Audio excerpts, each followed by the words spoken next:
bonitos ojos tienes, debajo de esas dos cejas, debajo de esas dos cejas, qué bonitos ojos tienes.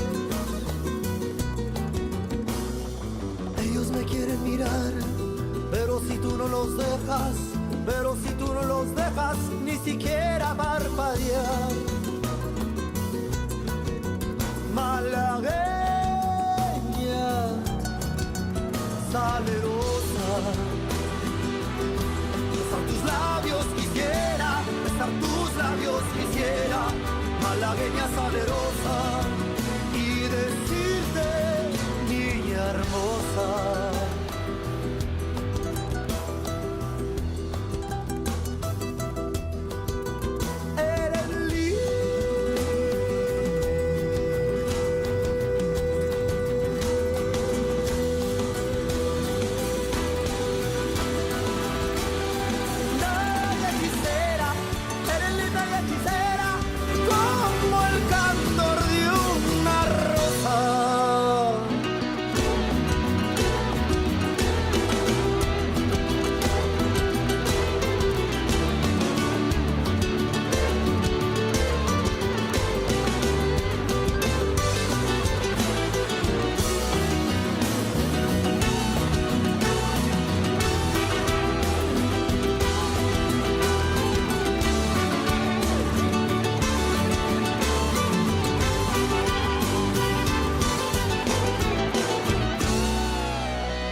Te concedo razón, yo te concedo razón, si por pobre me desprecias. Yo no te ofrezco riquezas, te ofrezco mi corazón, te ofrezco mi corazón a cambio de mi pobreza. Malagueña, salerosa, besar tus labios quisiera, besar tus labios quisiera, malagueña salerosa, y decirte, niña hermosa.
That's a fun song to sing down the streets in a small Midwestern town while people look at you like, what the fuck is he saying? Is he speaking in tongues? That don't sound like no English to me. Yeah, I hope Ice didn't hear us. Tyson, how you doing? I am well. Well, everybody, this is the show. I am Harry. With me is Tyson. Let me talk to you. We're going to go over some Raw, some SmackDown. We have CyberSlam 1996 from ECW. And then Tyson has some stories to go over. The Wild World of Wrestling. Some good stories. Was it Booker T's running his mouth about AEW again? Got a Jazmyn, whatever the fuck. I don't even know the story. You're going to have to fill me in on that one. And Andrade is back in AEW for some reason.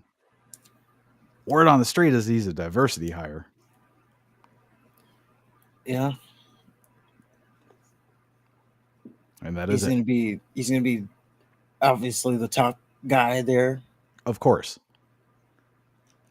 There's going to be Andrade Mania. Yeah. Big star over there.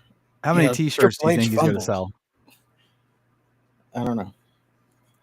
But Triple H fumbled, Of course. So, Triple H fumbled a lot of things, but I don't think Andrade is one of them. Yeah, it's in no way Andrade's fault. It's Triple H's fault. And Tony Khan bamboozled Triple H. Although he was already there, but I do think it was interesting. You hear all the drug stuff, and didn't seem to phase AEW at all. They just brought him on board. So either it's all bullshit or they just don't care. I think they're just saying something. Fair. Sure, shed a bad light on him. Oh yeah, he had a lot of drug or what is it, wellness violations? Yeah. Yeah. Which, to be fair, that does seem like something you would say.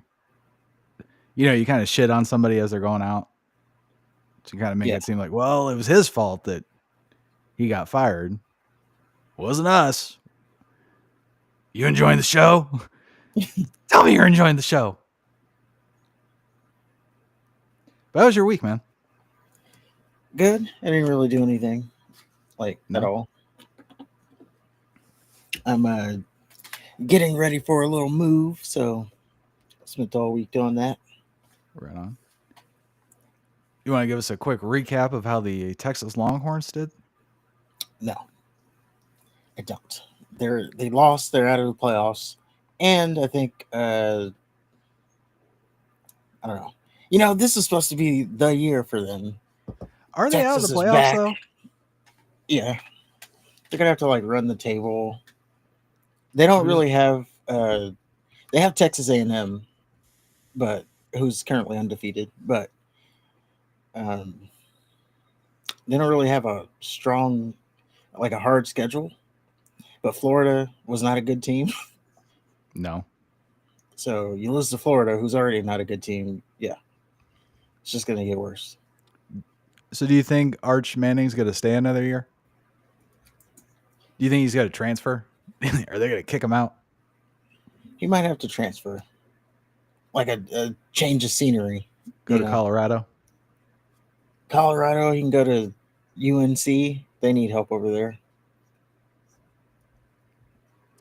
That's interesting. I can't remember. I mean, going from college to the NFL, there's the hype and there's the drop off, but I can't remember somebody being so hyped in college and just falling so far on his face.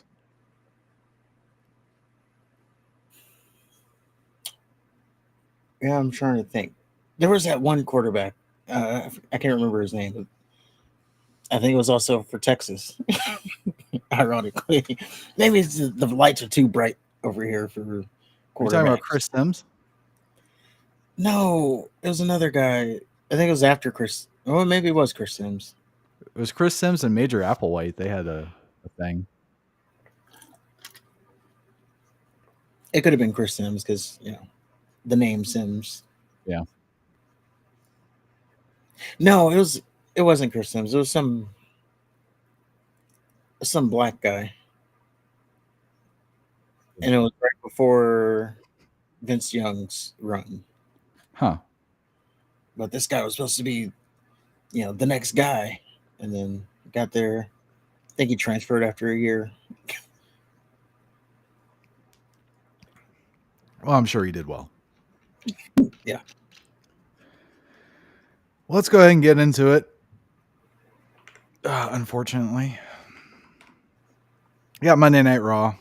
We're in Raleigh, North Carolina. The Walkers are the Usos because they're going to face the Brawns again. We have the Judgment Day after that. No Definition Rodriguez is facing Bailey. There's also 3 Kaisers. Yeah. Rusev's also walking. He has a Intercontinental title match with Dominic Mysterio. And they recap the girl stuff that closed the show last week. They really want us invested in that. So picking up where we left off, Rhea Ripley comes out. She's trying to look super serious, but she's still singing along with her stupid theme, and it just looks off to me. And then Ripley said there was a little part of her that thought she and the Kabuki Warriors could settle their differences in the ring. But what Asuka did to Io, not Ripley, crossed the line. So then Ripley says, we're going to settle this in the ring. So to recap, she said she thought we could settle our differences in the ring, but we're going to settle our differences in the ring. Yeah.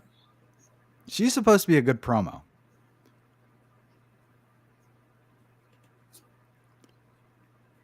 So Yeah, ES guy comes. So. What's that? I said, yeah, I think so. I was trying to think, is it her? Well, yeah, I guess you can say that. Yeah. Yeah. If you say so. I wouldn't say that. So ES guy comes out. So she makes ugly faces and speaks English really poorly. Says she still loves the Kabuki Warriors. Kabuki Warriors interrupt on the Titantron. Asuka says Io acts like Rhea's her family now, and that she made Io, that Io would have never won the championship without her. Asuka says she's willing to forgive Io only if she apologizes like Io should. But it's too late for Ripley. And Ripley tells Asuka to go to hell. Seals in the crowd cheered loudly at that. Ripley pleads with Io to trust her. Io showcases her piss poor acting skills some more. Says she needs more time. Then the Kabuki Warriors jump Ripley. And Io's on the floor looking conflicted until she decides to run in and help. Of course, she helps Ripley. And Kairi Sane pleads with Io. Then Asuka missed Io while she's distracted. Then the Kabuki Warriors resume kicking Ripley's ass. Even though Ripley got jumped, Io's the one that gets help to the back because of her eyes. And then later, Kairi begs Io to apologize to Asuka, and Io tells Kairi to go fuck herself. And Kairi gave her a picture or something. And later, Io tells Ripley they're going to face the Kabuki Warriors at Crown Jewel, which they will most likely win, making the Kabuki Warriors even less threatening than they already are. I don't know. Maybe the Kabuki Warriors win this. It would make more sense for them. There's no fucking way they're going to go to Australia and Ripley's going to lose. That would be the point. Okay. They beat her in Australia. Maybe in an interesting WWE, but this is a predictable cookie cutter vanilla shit WWE. True. They're not going to do anything interesting. They're not going to do anything that makes you actually want to watch it. They might give you a glimpse of something kind of sort of compelling, but then when you really invest into it, the payoff is going to be shit. And so yeah, my point is that Ripley's going to win in Australia.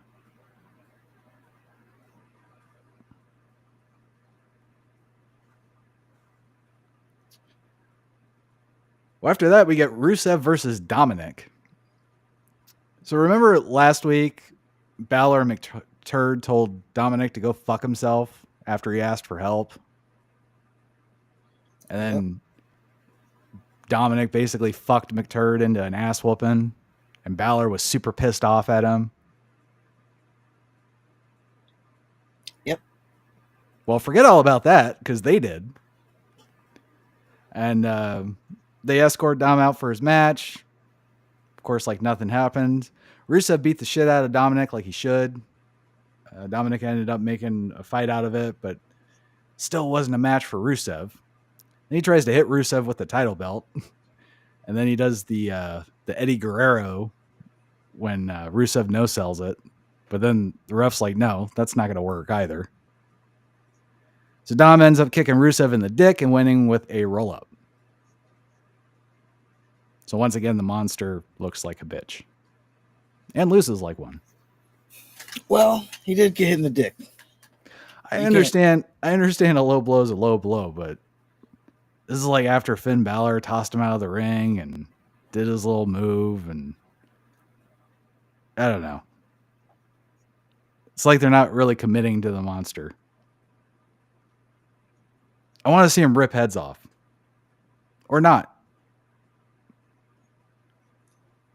Well, maybe they're building to a bigger thing. I don't know. If I were to guess, they're going to... because there was a commercial thing where Dominic was talking shit, then Penta interrupted so he could do his hand thing. If I were to guess, maybe there'd be a three-way. I wouldn't be surprised if this was just a one-off, and Rusev has been chasing Dominic just to get kicked in the balls and never touch the title again.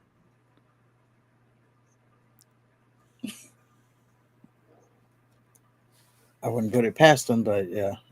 I think maybe it's possible that they're building for, like, I don't know, some kind of stipulation that Dom can't escape or something. I wouldn't say like a Hell in a Cell, but something.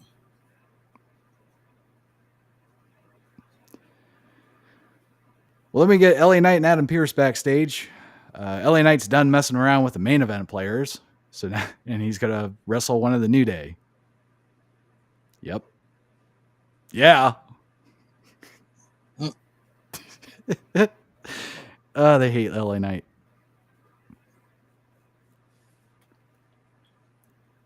Well, on the bright side, what happens next is shocking for him.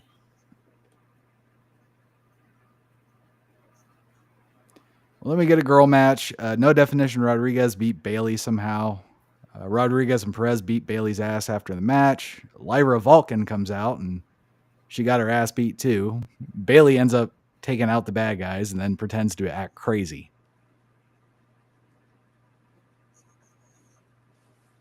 Yeah, still don't know what's happening with Bailey. She's on some kind of crazy arc. Well, here's a spoiler. I don't give a shit. Of course. But there's going to be, I guess we're building up to like a Valkyria Bailey match eventually. Maybe. I don't know. Are they going to have a long tag run where we think that they're going to be the best of friends? Maybe Vulcan betrays Bailey. That really sends her over the crazy train. Well, she told Bailey she was done, and then she wasn't done. So, I don't know. They've been done 100 times. They don't know what done is. Maybe they do get a tag run out of it. Tag titles. Sure. So the Usos are backstage. Jimmy's pissed that Jay walked off when he wanted his help. Jay's pissed that Jimmy helped LA Knight. And then Jay says that they're beating the Bronze. They actually succeeded in making Jay Uso less interesting this week. Yeah, that stupid hat on too.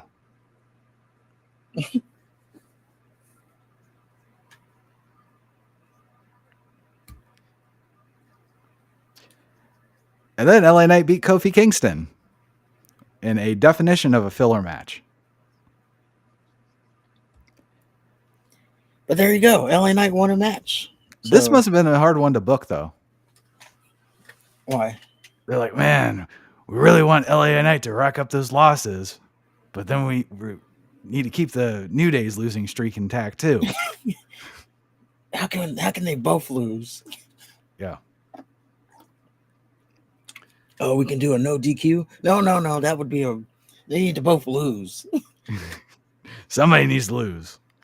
Like maybe a double pin or something. Maybe we can have Cody come out and beat both of them. Yeah. No Talent Dupree, Tozawa, and Seth's husband had a thing backstage. I couldn't skip fast enough. And Seth Rollins made an appearance. So, Seth Rollins is still in his trance about beating Cody Rhodes. like it's still in his head. And then Becky is trying to help him out because she's being a good wife.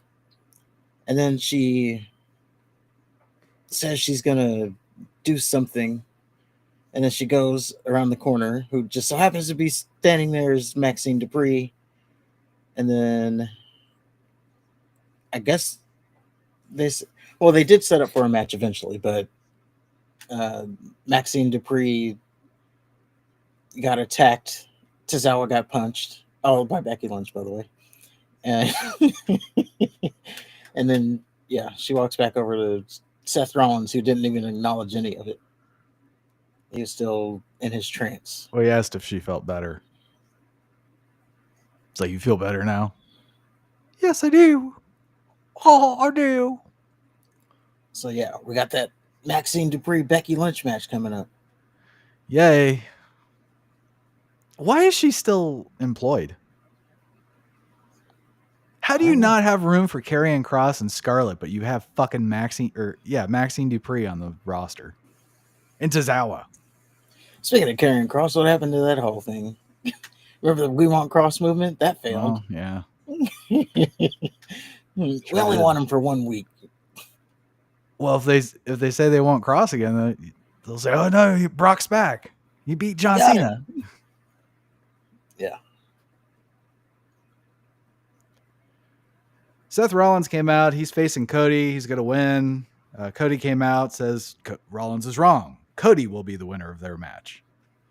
Cody tried to get under Rollins' skin by bringing up Heyman announcing for Lesnar. I have no idea why that's supposed to be a hot button issue. But it is. The whole thing is Heyman is doing things on his own. But, Seth's supposed to be the leader. But he didn't authorize... Who gives a shit? He just announced his name. It's not like he was caught back sucking Lesnar's dick or something. Well, you're working with another guy who's not in the group. He wasn't he announced his name. Yeah. He didn't help him win the match. Did he even walk out with him? I don't remember. So, I don't understand why that's a thing. If I was Seth Rollins, I'd have bigger things to worry about. It's just me. Rollins says if he wins at Crown Jewel, their slate is clean or something. Totally overlooking the fact that he'll only be 1-3 versus Cody since he came back. Later, Rollins says he has to beat Cody. Like he's in an orgasmic trance. The Bronze are standing there, and Heyman's like, "What's wrong? I have to beat Cody." You will. No, I have to beat Cody. All right. Yeah, as we said, he has to. It's like a must-win for him. Well, Styles and a masked Mexican wrestler beat Kaiser and another American. Was it Kaiser? I don't know. I don't care. Styles and the masked Mexican. Okay, so... And I don't remember their names. They do have names now. Chat, maybe you can help us with that. But it's under the mask. It's Pete Dunne and Tyler Bate. And they have names. And I guess Kaiser's like the ringleader of it all. Where Chad Gable fits into it, who knows? But, yeah. And then you have... The other guy was Dragon Lee, who's apparently facing Dom next. Apparently, Killer Kross is signed to MLW. That's where Jacob Fatu made his bones. Thank you, Tyler. Yeah, good for him.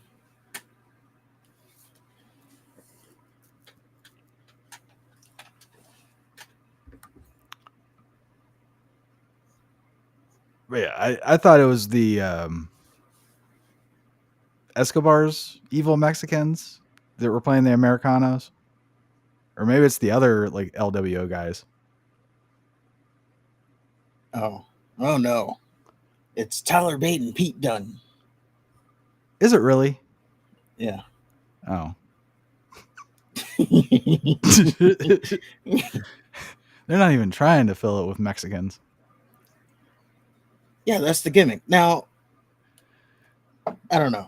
It's No, the gimmick's controversial. Americano, and you got some German guy and 2 English dudes. Yeah, it's controversial as well because, Pete Dunne and Tyler Bate are under a mask, but they're getting TV time. And I don't know. I would say they're more over than they were out of the mask. So you do have that. Like they're getting reactions now. What really pisses me off is it seems like just the brief entrance that the Americanos had, it seemed like they put so much effort into that. I've never seen them put any effort into anything else.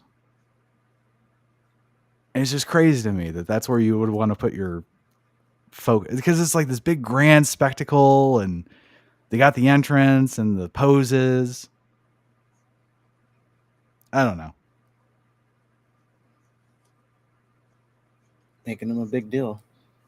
I don't know why.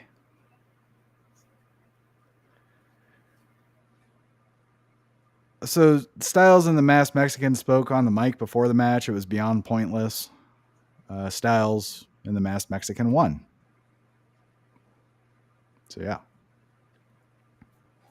I would say the only takeaway from that promo, like I said, Dragon Lee apparently will be facing Dominic Mysterio for the AAA championship. And then AJ Styles said the thing. Wait, so what? Hold on. 2 WWE guys are going to. Yep. Man, they didn't waste any time with that, did they?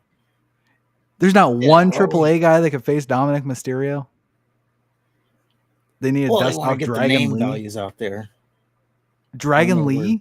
Dragon Lee fits into that, but okay. And then you got so AJ Styles, he said the thing, which is he gets to beat up John Cena. Yeah. Old school AJ Styles when he was feuding forever with John Cena. Now they're just gonna have one match and forget about it the next day.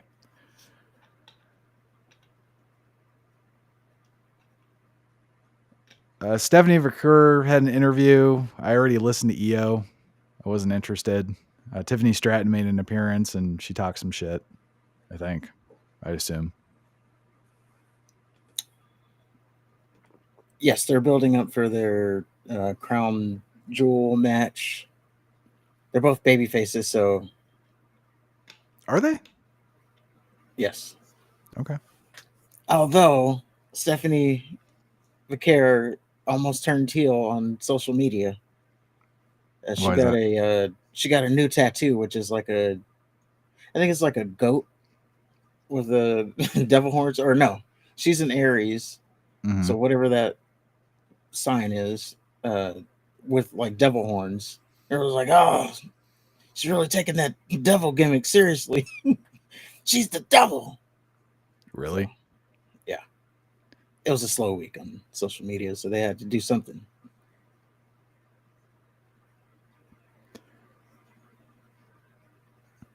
Well, after that, the Usos beat the Brawns.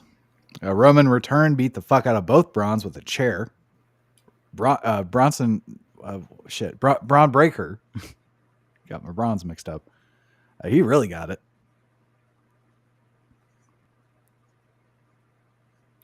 And then Roman and Jay got hyped in each other's faces while Jimmy just shook his head in the background. Like, oh boy. Yeah. Jay's becoming more like Roman every day, and he's seeing it. Which is really real weird to me, how he's a babyface now, and everybody's like, Roman. But then they're like, oh, you're turning into Roman. Just very contradictory to me. Well, I get the idea, Roman. But it's just really weird that he's a babyface now, and I don't know. I'm nitpicking. But yeah, Roman Reigns is back. Another return for Mr. Reigns. For how long? I don't know. Well, he's not. Probably until This is setting up for whatever what is it? War Games is going to be, I would assume. So do you think he and Jay are going to team up again? Well, they already took Yeah, on the Bronze. he's kind of turning. Well, I don't know. Jay's kind of becoming the tribal. I don't know. I don't know where they're going with it. I am slightly interested though. Well, that makes one of us. But that was Raw. Yeah, what a show. It was there. It was on Monday.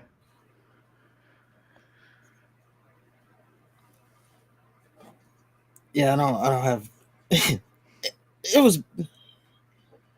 So the problem, I guess, overall in WWE right now is it's always the same thing. So you have the Same shit, bronze. different fucking night. Yeah, the bronze. It was highlighted. The bronze have been in the main event in some way or fashion, tag team match for like the last 5 weeks, outside of last week, which was Io and I'm sorry, Asuka and Rhea. Which Outside of seems to be that, the they've only girl been storyline that they have. yeah. So yeah, outside of that, you just have the bronze main eventing versus some.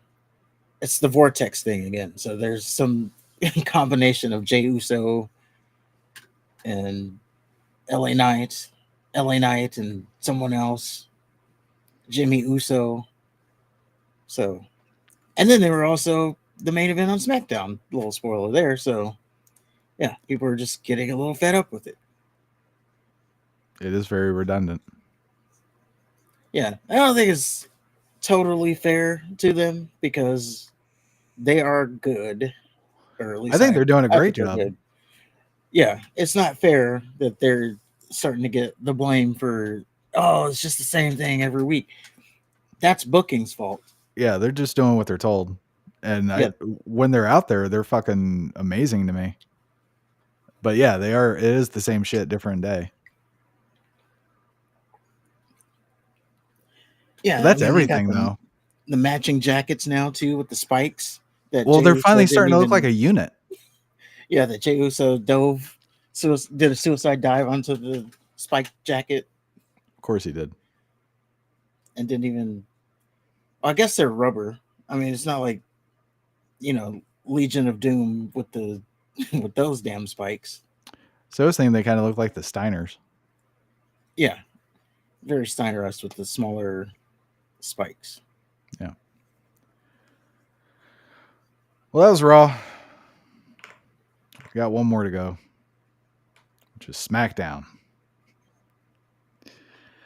Well, Cody opens this one, and Paul Heyman and the Bronze interrupt before he can say anything meaningful. Randy Orton comes out of nowhere. He has Cody's back, which is really convenient because Heyman says he's really there to speak to Orton. And I guess Orton and Rhodes are facing the Bronze in a tag match in the main event. You did say that. Heyman says if Cody gets pinned, Orton's going to start thinking how much better he is than Cody. But if Orton gets pinned, Cody's going to get blamed for letting Orton down. Heyman says Cody and Orton's friendship can't last forever. And later, Cody came to Orton in the locker room to make sure they're still good and they're still going to spoon later. And the running joke is that, Randy Orton has been teasing this turn for Ever. Well, the last we saw of Randy Orton is he was super pissed off because he lost to Cody. He was, I don't know, he was giving him like death stares and shit. So it made it seem like he had unfinished business. And then when we see Orton again, he's all smiles and he's best friends with Cody. So it's like, I don't know, they keep planting these seeds, then nothing grows from them. Yeah, I don't know what they're waiting on. Maybe they're waiting on this whole crown jewel thing to be over. Maybe. I don't know. Okay, well, what was their excuse before that? It just wasn't the right time. Okay. Well, let me get to our walkers. Tiffany Stratton is walking because she has a contract signing with Stephanie Vicor later. Carmelo Hayes is walking. He gets stopped by The Miz. Miz wants to know what the fuck happened last week. Hayes says Miz is just in his way, and their tag team that they've been teasing of splitting since they've joined together is officially done. Miz does not look happy about that.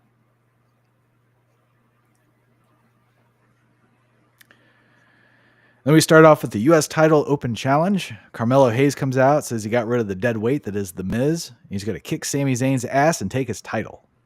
So out comes The Miz and gives Hayes a skull-crushing finale on the entrance ramp. And as Hayes is getting tended to by medical, Aleister Black comes out. Wait. Let me guess. Was it Shinsuke Nakamura who's been stalking Sami Zayn for the U.S. title for the last couple of weeks? Did he finally take this opportunity since Carmelo Hayes got taken out? Apparently not. Still not the right time. Was he there last week or this week? I didn't see him this week, but I missed a good portion of SmackDown. I forgot you even mentioned that.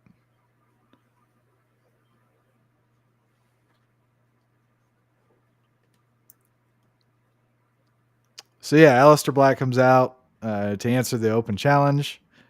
Black beats the fuck out of Sami for most of the match, but can't put Zayn away. So Black makes NXT face a lot. Then Damian Priest comes out to distract Black so they can continue the feud that no one asked to see more of. Zayn wins after a hell of a kick and a blue thunder bomb because it's, Black needs that extra fuck you, losing to a blue thunder bomb. Well, this makes, I believe, 3 weeks now that Sammy's won with the blue thunder bomb. So I guess maybe he's switched it. The Helluva kick is the setup, and then the blue thunder bomb is the finish. Priest then puts Black through an announce desk with a Razor's Edge. Later, Priest gets interviewed. The British fruitcake that keeps interrupting him interrupts him again, sitting in a wheelchair. Priest ends up pushing him down the hall, and you can hear him crash into shit. Sure enough, Black and Priest are going to have a last man standing match next week. Because Black did say the only way this is going to end is if one of us is left standing. Yeah.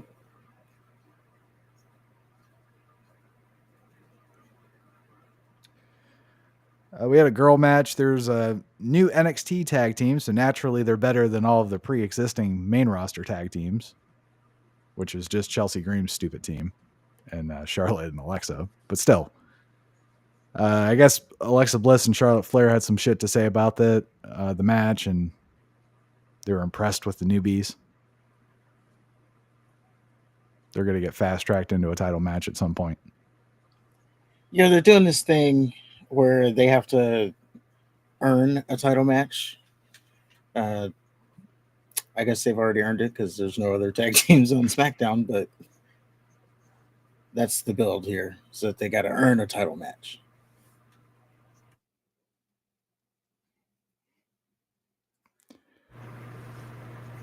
Let me get to the contract signing. It was Stratton and Vicor. Julia and her slave interrupted for some reason. Good guys eventually beat up the bad guys. Well, they did it because they're both baby faces. So they weren't going to be physical with each other, so they had to do it that way, I guess. So Julia, who has no affiliation with either one of them, comes out to talk shit and get her ass whooped because Stratton and Vicor can't lay hands on each other, even though they're going to wrestle. Well, they could. They just didn't because they were babyface. So why fuck over Julia? You didn't have to have. You had to have someone come out to, because all contract signings have to end in some kind of physicality. So let's get her out there. I'm sure there's going to be a tag team match out of it. Oh, boy. Nick Aldis is backstage. He's talking to the diversity hire that wrestled last week. One of the masked Mexicans interrupts, wants to wrestle the diversity hire. He's all excited about it. Escobar's evil Mexicans interrupt, and a tag match is booked instead. The evil Mexicans lost, of course.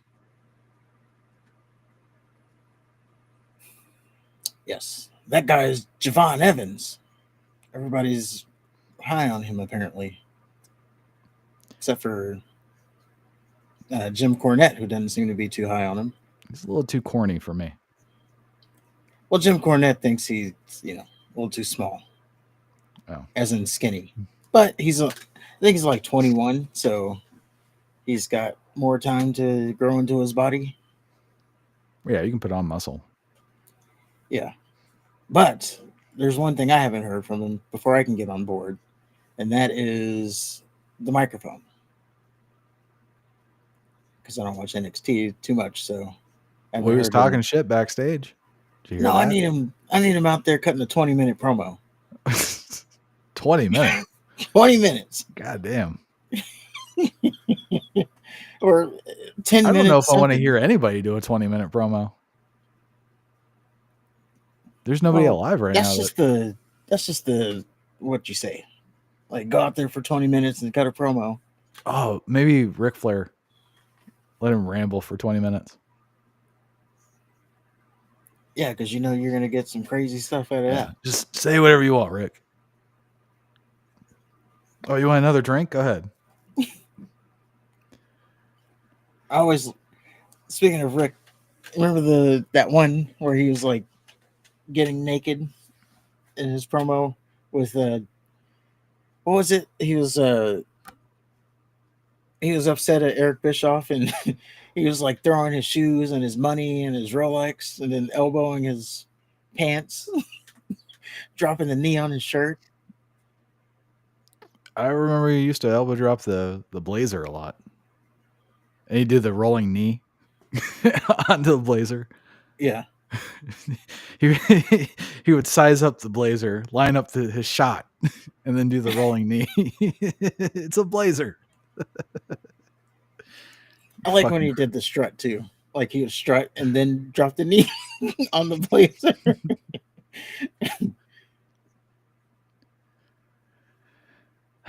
Well, after that, Jacob Fatu had a promo. He talks shit about Drew McIntyre. McIntyre's going to go straight to the bottom while Fatu climbs to the top, is what I gathered from his speech.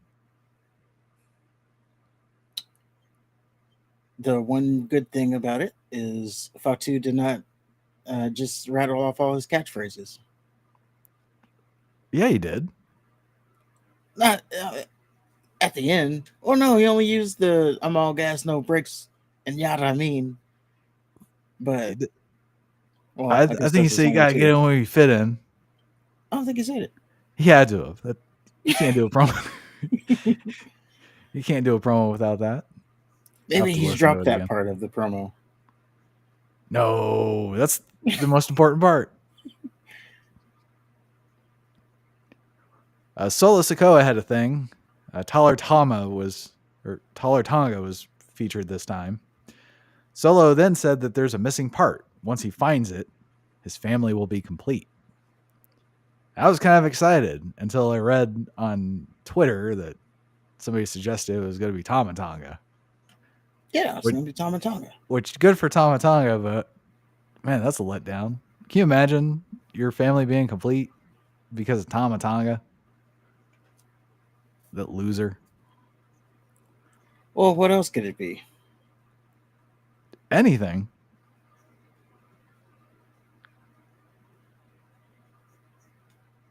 I'm sure there's another Samoan they can find. I think that's about all you can do storyline wise. Unless he... Yeah, I think that's about all it can be.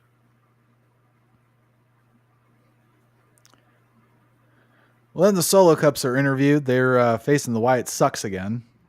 I think Ford's going to turn on the other one. So who cares what happens? Especially to the whole. I completely didn't watch the match, so. Oh, it wasn't a match. It was just an interview. Oh, I didn't watch that either. Well, then the Sucks appeared on the TV. There's a TV in the background, and Sucks just appeared. They said nothing. I wish they would explain why only one of them has a Scottish accent, though. Isn't the origin of the Wyatts like Valdosta, Georgia, or some shit? How the fuck does one of them have a Scottish accent? And why the fuck hasn't they addressed that yet? I don't know.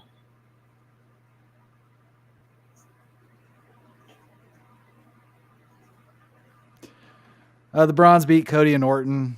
Breaker sent Cody through the exact same spot. They always crash through the barricade, and Orton had the fucking nerve to look stunned. And I think one of the commentators made mention of it.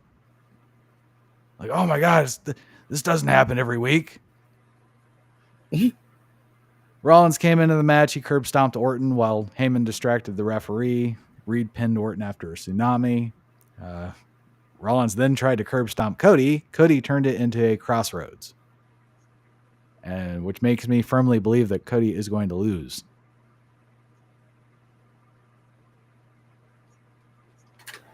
Like if I had any doubt before that crossroads.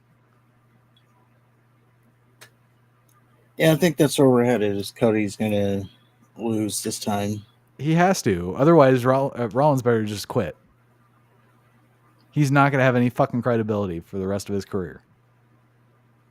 Well, so that would be one way. The other way would be that Rollins loses, and then this essentially breaks up the vision.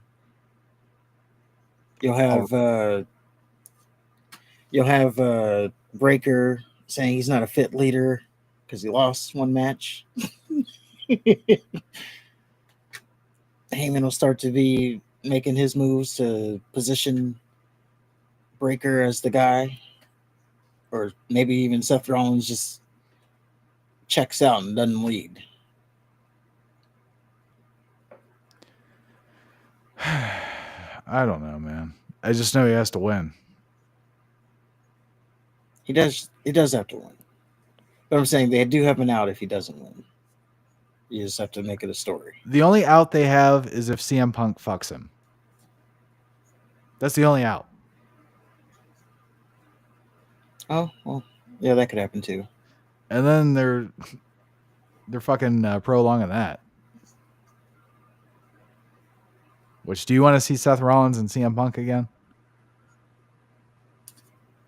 I don't, but you know it's going to happen again. Of course it is. So. I don't understand how the guy that won the match disappeared, while the guy that lost the match is prominently featured. Well, he's a champion. It's like there's no consequences for losing. They got nothing for Punk right now.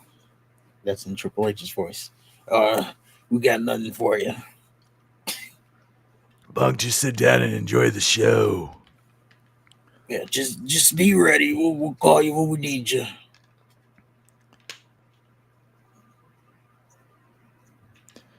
Well, that's SmackDown. Thank God we're done with that. That was more forgettable than Raw. They're not even trying with SmackDown. Fuck no, they're not. And they're bringing in all these new NXT talent. While still featuring Raw people. Yeah. Well, they need fresh faces, I guess. So now they're bringing in the NXT talent.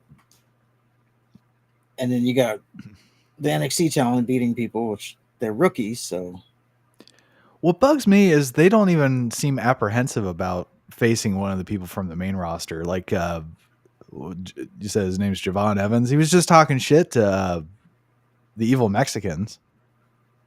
Like it was no big deal. Like, oh, we'll just beat you. He laughed at him. Like, you are a rookie. You're facing a veteran on the main roster. You're not even on the main roster yet. Shows like some fucking humility. They all act like they can just beat the shit out of everybody. Of course, they are rookies. Of course, they'll get booked into having a competitive 20-minute match. So, I mean, it's kind of justified. I don't know. If I was just coming onto the main roster as a rookie and like Kofi Kingston started accosting me, like, oh shit, that's Kofi Kingston. Yeah, he's a joke, but he's still on the main roster. He's still a former champion. He's a tag team Hall of Famer. Yeah. Like, I gotta be careful here. It says Kofi. Yeah. But they don't do that. They're just like, oh, I'll just beat you. What, Kofi? You're a joke. Yeah, I'm gonna go out wrestle you. Let me pie face Brock Lesnar. I'm gonna out wrestle this former champion of my rookie year. My first ever Raw match. Yeah. Well, moving on, we go to our Wrestling Rewind. This week is ECW CyberSlam 1996. We are, of course, in the ECW arena. And it starts off really cold with a 6-man tag match. The contestants are the Bad Crew and Judge Dredd versus Dino Sendoff, Donnie Allen, and the Dirt Bike Kid. Crowd hated this match the crowd hated this match almost as much as I did. The Bad Crew looked like super cheap knockoffs of the Nasty Boys. I thought it was the Nasty Boys for quite a while. You did? Yes. Especially that blonde one. Yeah. Bad Crew and Dredd won. I thought Dredd was that 911 guy. I guess not. But he and the Bad Crew won after a heart attack clothesline off the top ropes to Donnie Allen, I think it was. Dino Sendoff disappeared, so it was basically like 3-on-2 for a while. A group of nobodies squashed another group of nobodies, is what I gathered from this match. Then Sandman comes and beats the shit out of everybody with a Singapore cane and repeatedly screams, "Yeah," into the mic. The crowd roared. Is that what he was saying? I couldn't gather what the hell he was saying. I heard, "Yeah! Yeah!" Then he said, "Now let's get extreme." So we start off with Spiros Greco versus El Puerto Riqueño. It's worth noting that El Puerto Riqueño is from Ecuador.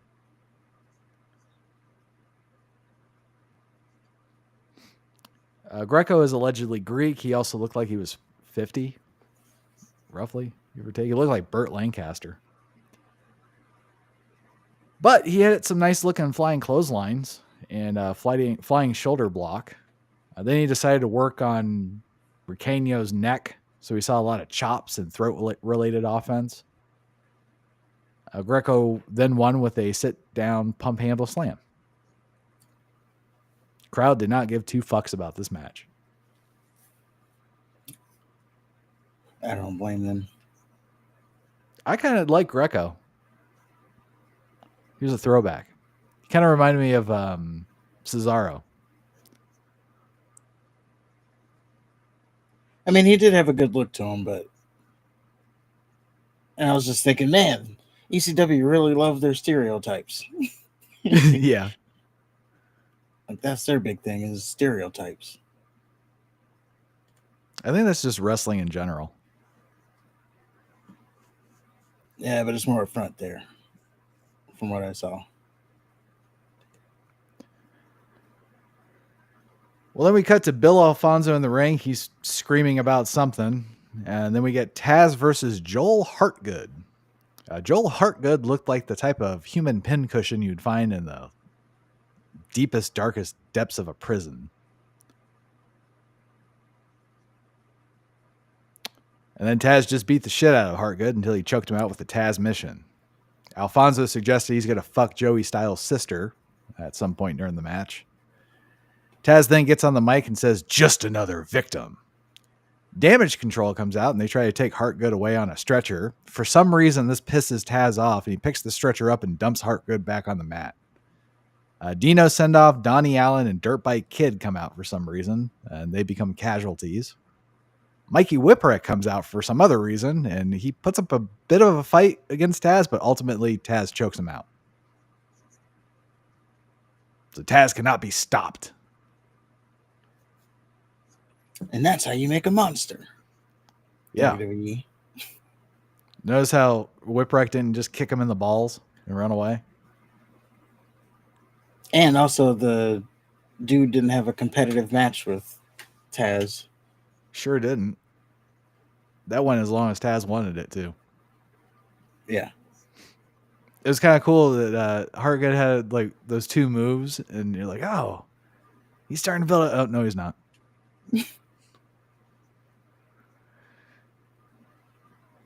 Well, then we cut to Joey Styles talking in the ring. He kills some time until the lights go out.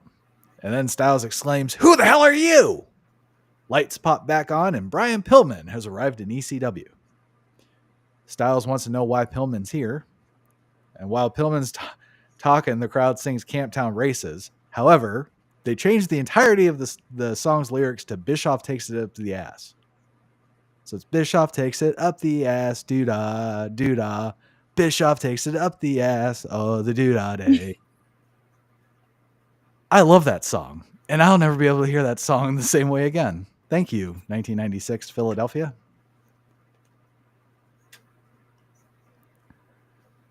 Pillman says, "Haven't you heard? I've been fired by Eric Bischoff." He then says this is a violation of his constitutional rights somehow. Then alludes to suing Bischoff and calls him a jerk off. He goes, "Bischoff, I'm sorry, jerk off." Got him. Pillman then says Bischoff can't take his rights away because he's at home where the Constitution was written. And he talks some more shit about Bischoff, even calls him a piece of fucking shit. Styles tries to go to something else. Pillman cuts him off. Says he's running the interview now because he's Brian fucking Pillman. And he talks some more shit about smart marks and curses a bunch more. Says marks are crackheads and people who believe OJ didn't do it. Or just like everybody in the ECW. So basically black people is what I gathered. Pillman then threatens to whip his dick out and piss on the ring.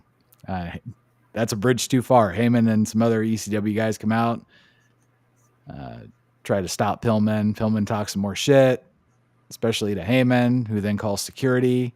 Two of the gayest looking wannabe cops come out and drag Pillman away. The fucking jackets they were wearing was just over the top.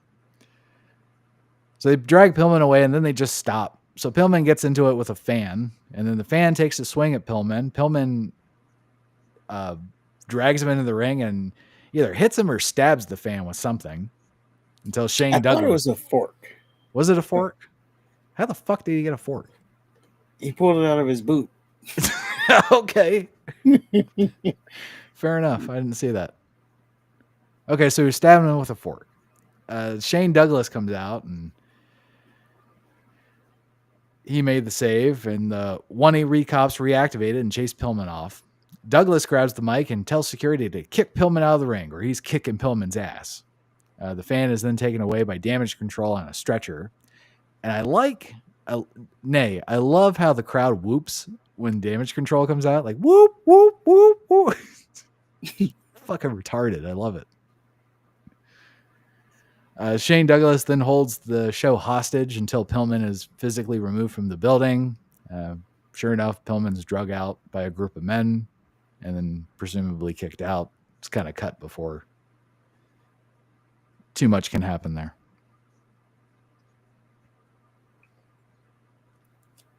Yeah, they did kind of just cut to black a lot. Or like after the segment. There's a lot of cuts, yeah. Cut to black. And then they're back to the next thing. They did not ease you into anything either. No. It was just, here it is. Speaking of which, we have Mr. Hughes versus Bubba Ray Dudley. Bubba Ray came out with Sign Guy Dudley, Chubby Dudley, D.W. Dudley, formerly known as Dances with Dudley, and Big Dick Dudley. Bubba Ray dances before the match, and he dances for so long, Mr. Hughes just starts kicking the shit out of the other Dudleys. Hughes then beats the shit out of Bubba. Big Dick gets in Mr. Hughes' face.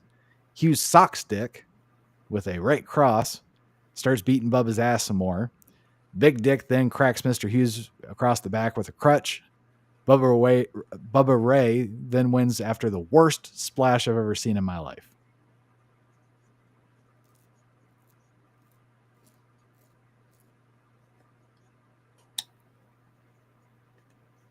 It was just there, this match. Yeah, it was. Fortunately, it was very short. Yeah. The dancing was a whole hell of a lot longer than the actual match. Yeah.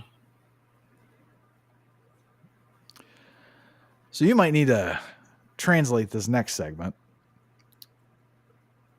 Mustafa of the Gangstas comes out. Apparently, the Gangstas were supposed to have a match with a team called the Headhunters, but New Jack got arrested. So that's not going to happen. However, Mustafa wants to fight the Headhunters all by himself. Mustafa then cuts a promo. It was awful, and it reminded me of Uncle Elroy from Next Friday. I'm Uncle Elroy. The ring announcer then says Mustafa's going to wrestle him by himself twice. Then some Humpty Dumpty looking motherfuckers come out with a hole. Oh, I'm sorry. Some dumpy fuck comes out with a hole. Turns out his name is Damian Kane. Chick's name is Lady Alexandra. Kane offers Mustafa a job shining shoes and cleaning up around the house. Mustafa tells Lady Alexandra he wants a hand job. Kane then talks shit until Mustafa has enough, whips his ass. Then two Humpty Dumpty looking motherfuckers come out and attack Mustafa. They look like little mini Abdullah the Butchers. Turns out these are the Headhunters. Yes, very fat. Also, it turns out that Mustafa cannot wrestle the Headhunters all by himself.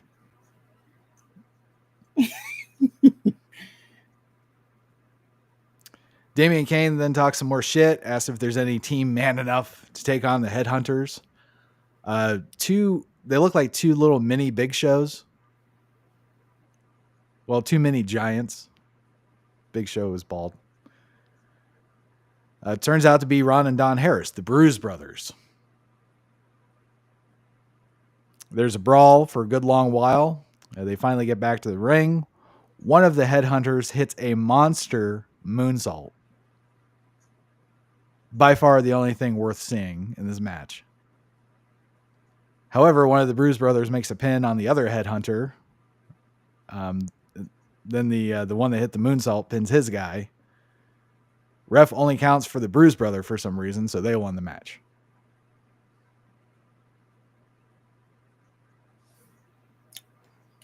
Yep, very odd. This whole thing. That moonsault was awesome, though. Yeah, you didn't expect that from someone like that. Now they both need to do it at the same time. Joey Styles is back at the ring. He brings out Tommy Dreamer. Dreamer comes out with Beulah McGillicuddy. Apparently, Dreamer's shoulder is separated thanks to Raven. Raven comes out, says Dreamer got his girlfriend pregnant. And he's accompanied by some Chinese chick. Apparently, her name's Asia. Very creative. He's also with Stevie Richards and Blue Meanie. The Bruise Brothers and Shane Douglas come out for some reason. Douglas then takes Beulah to the back. Raven said to get her and your demon spawn out of here. Raven tells Dreamer to prepare to die.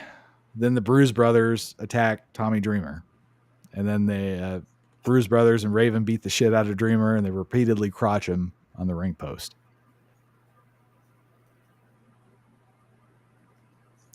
I don't think this is something that you can just watch in the middle of. What do you mean? Well, I think it would make a whole lot of more sense if I knew what the fuck was going on. Oh, yeah. Were they on TV at this point? Like a weekly show? I don't know.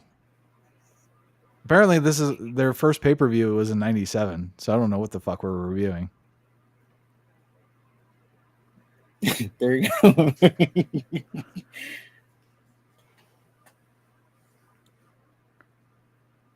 In my defense, though, it is a list of pay-per-views is what I got it from. So, well, some guy named JT Smith comes out.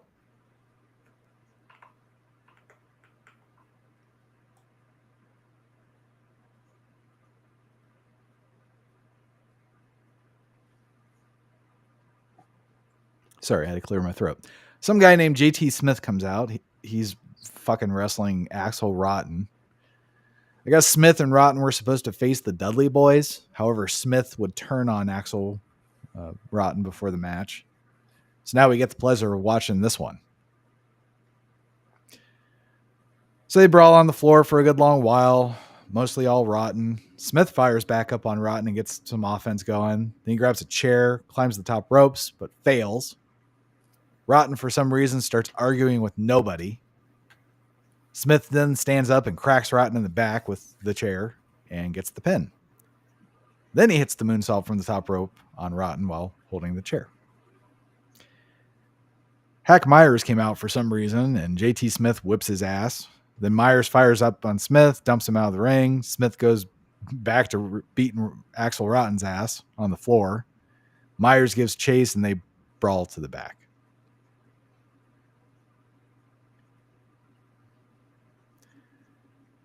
I don't like JT Smith. I think I may have missed this whole segment. Oh, good for you. I don't remember any of it. Good. It was the black guy that wasn't New Jack. Oh. Well, I thought he was the one that got beat up by the headhunters. No? Oh, no, that was the other black guy that wasn't New Jack. That was New Jack's friend. Oh, okay. The guy who never took his sunglasses off and lost the match with his sunglasses on? No. He had that, like, scowl on his face. No, he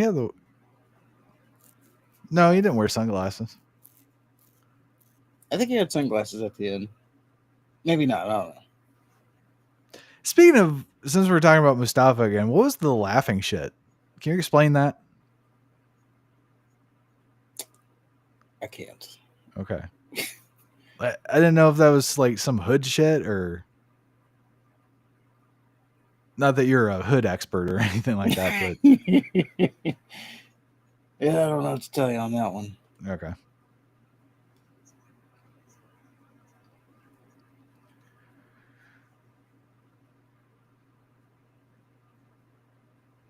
Well, moving on, we have the Eliminators versus Stevie Richards. I'm sorry, the Eliminators and Stevie Richards versus Francine and the Pitbulls. For some reason. It's a dog collar match. So the men are chained together, and then Francine's hooked up to Stevie Richards. Match starts, and Richards immediately super kicks Francine, and a brawl breaks out. The Eliminators and Stevie Richards take firm control of the match, while Francine's lifeless body just is on the mat. It's funny.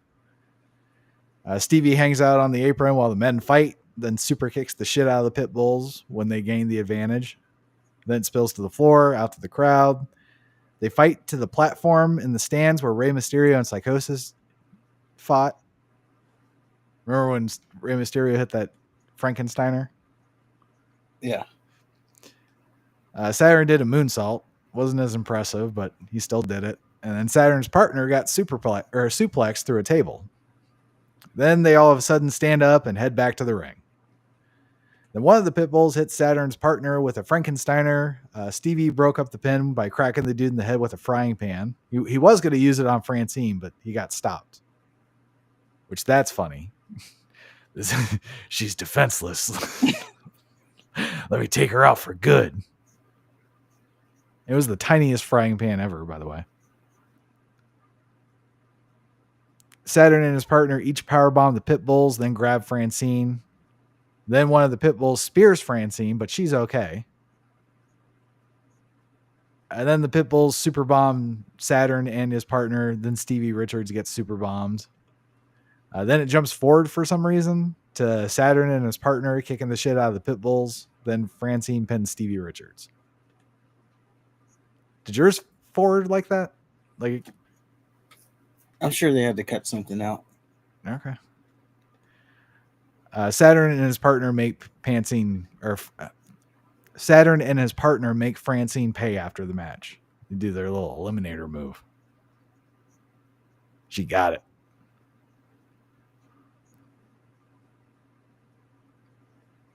Nice to see the little skirts getting out. No women's equality or no women fair treatment there. That is fair treatment. What are you talking I guess about? it is. That's the definition of fair treatment. Yeah, I guess so. She was a competitor in the match, too. Yeah.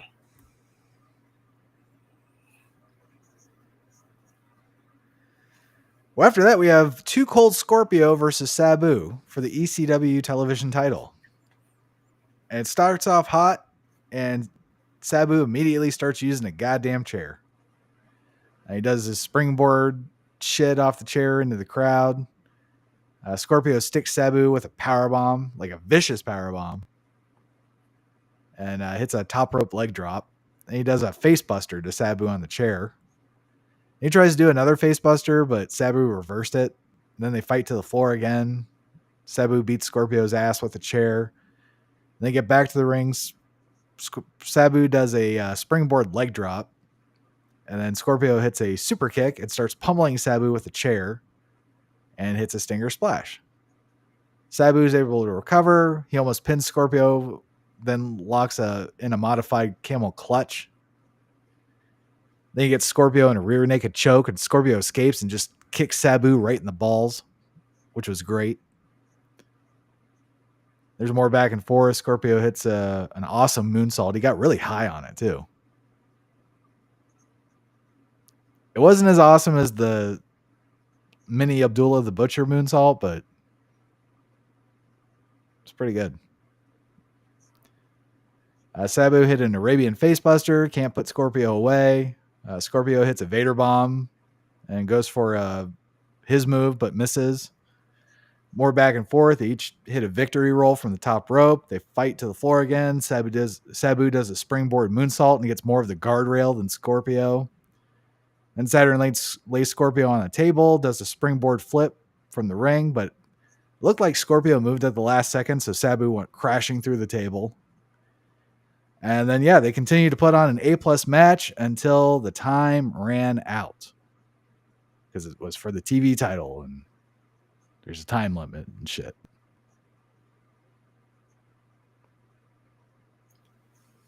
Yeah, easily the best match on the night, I would say. Not a high bar. Yeah. And I liked how, there was a story told during the match. Like, they were just both spent towards the end. Like, it got a little sloppy towards the end because they were both so spent. But it made sense. Or it didn't make sense. Well, yeah, it made sense, but I don't know, it looked good. The sloppiness looked good.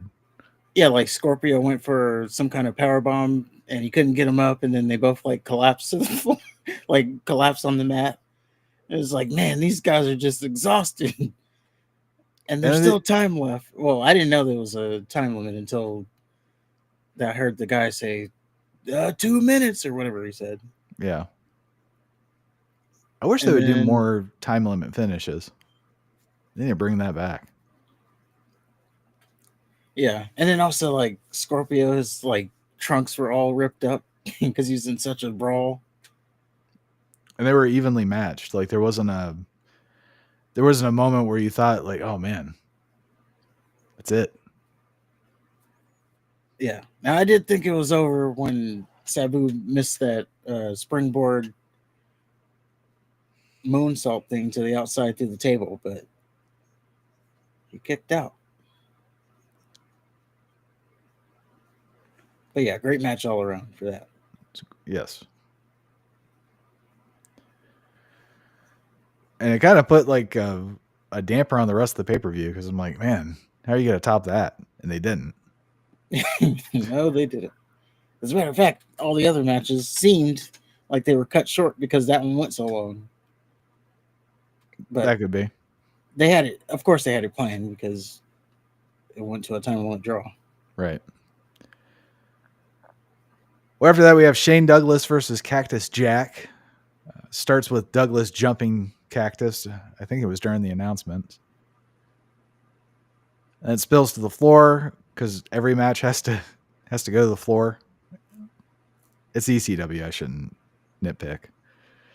Cactus starts using a crutch on Douglas. Douglas does a dive into the stands from the top rope like Sabu.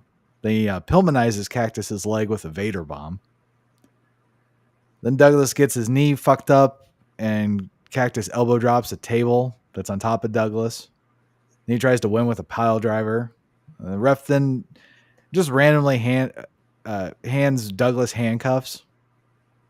And he tags Cactus with them. Then he cuffs Cactus' hands behind his back and starts clobbering him with a chair. And what he wants Cactus to say he quits, which Cactus refuses. Instead, he calls for Mikey Whipwreck, who does eventually come out, but he turns on Cactus. And Douglas gets the pin and wins.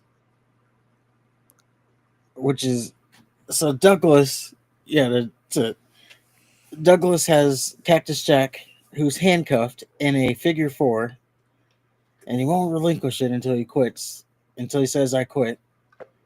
And then, Whipwreck comes out and just lays one of the nastiest chair shots you may ever see. It looked like he hit him right in the bridge of the nose. And it seems as if... So remember when The Rock and Mankind had that I Quit match at the Royal Rumble? Seems like maybe they took inspiration from this match. Could be. Because, he was handcuffed and he was getting hit with the chair over and over again. Yeah. So, I could see that, yeah.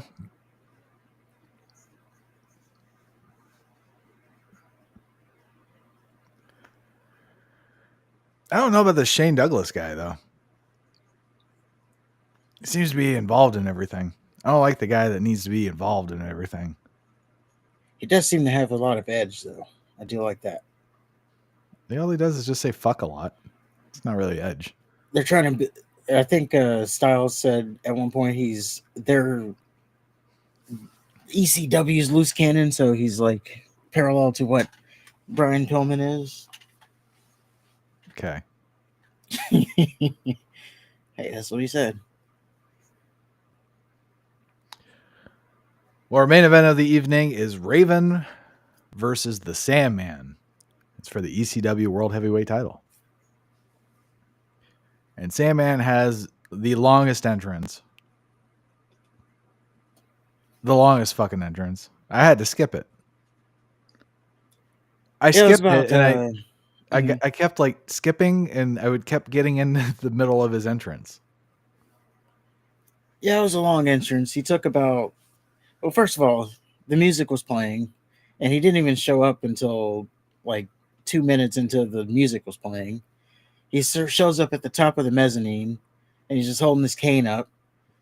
And then they go down and him and whoever the chick was he was with, and they start smoking cigarettes and drinking beers before the match, by the way. I've noticed that it's because Enter the Sandman's not playing. That was his entrance. They already started using it? Yeah, I mean, I believe so. But of course, they're not going to have it on anything we're watching because that copyright bullshit. Yeah, it's unfortunate. Yeah. It would have been a 10 out of 10 entrance if it was.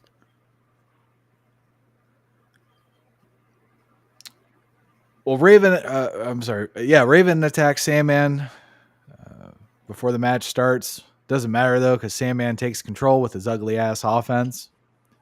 Raven hits a even flow, but the ref gets distracted. Then Sandman hits Raven with a DDT, but Raven's girlfriend breaks up the pin. Naturally, we get a cat fight because Missy Hyatt's with Sandman. During the commotion, Stevie Richards hits Sandman with a Stevie kick, but Sandman kicks out. Ref gets taken out, and Sandman hits a leg drop from the top rope. Ref was fine, though. So the ref gets taken out again. And then Raven's gang all attack Sandman. Raven goes for the cover, but the ref's still fucked up, and Sandman has enough time to kick out.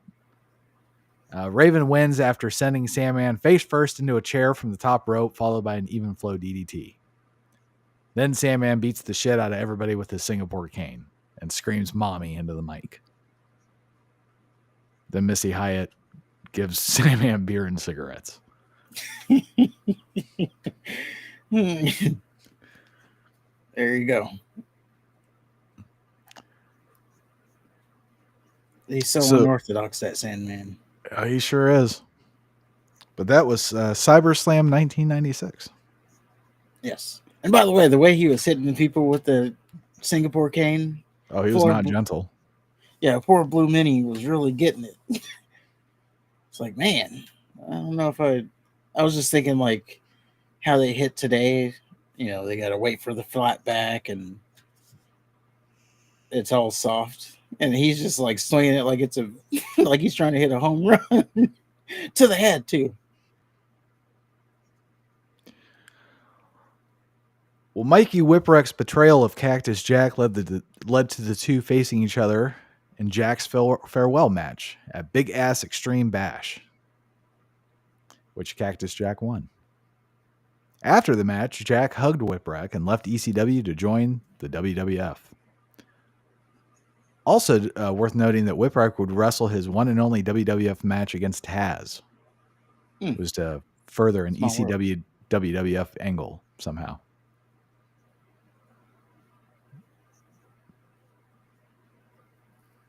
Yeah, small world. Yeah.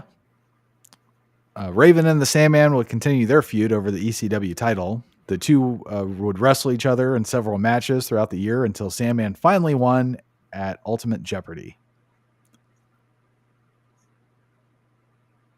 Too Cold Scorpio defended the World Television Championship against Sabu in a rematch at Big Ass Extreme Bash. I don't know one. Of course, the Eliminators and the Pitbulls continued their feud as the Pitbulls began pursuing the World Tag Team Championship. Two teams competed in a match for the titles at Big Ass Extreme Bash.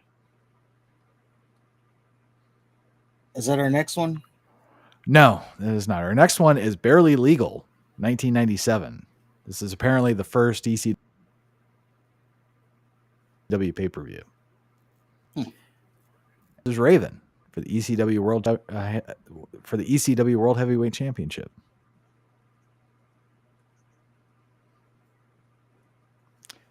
But before that, we have WCW Slamboree 1999. We're in St. Louis, Missouri. 10 matches were contested at the event. The main event was Kevin Nash versus Diamond Dallas Page for the WCW World Heavyweight Championship.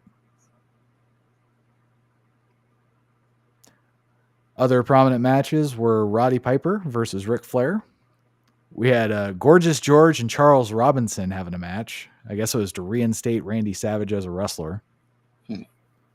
Yeah. Rick Steiner faced Booker T again. And this Gorgeous George is the woman. Yeah. Okay. Oh boy. Yep.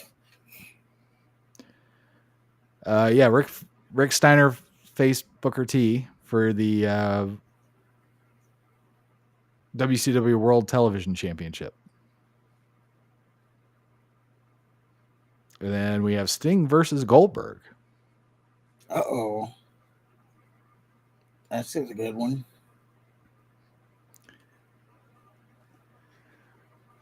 And that is our Wrestling Rewind. Good stuff as always. Good stuff as always.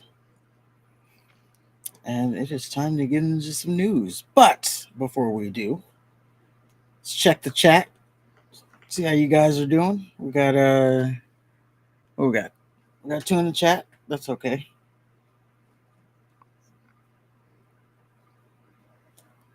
We have let's see. Let's go through some comments here.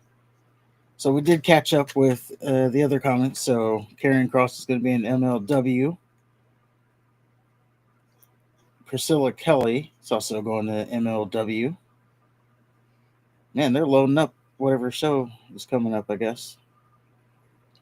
And then we got Tyler asking if Oba Femi is still in NXT, which I believe so.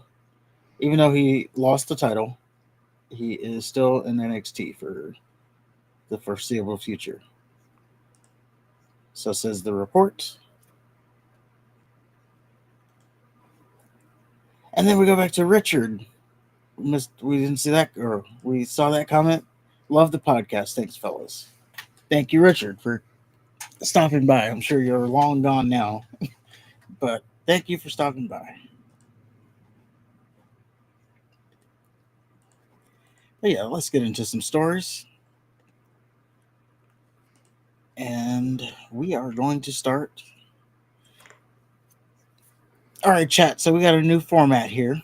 We're going to start with light stories. I guess you can call them light.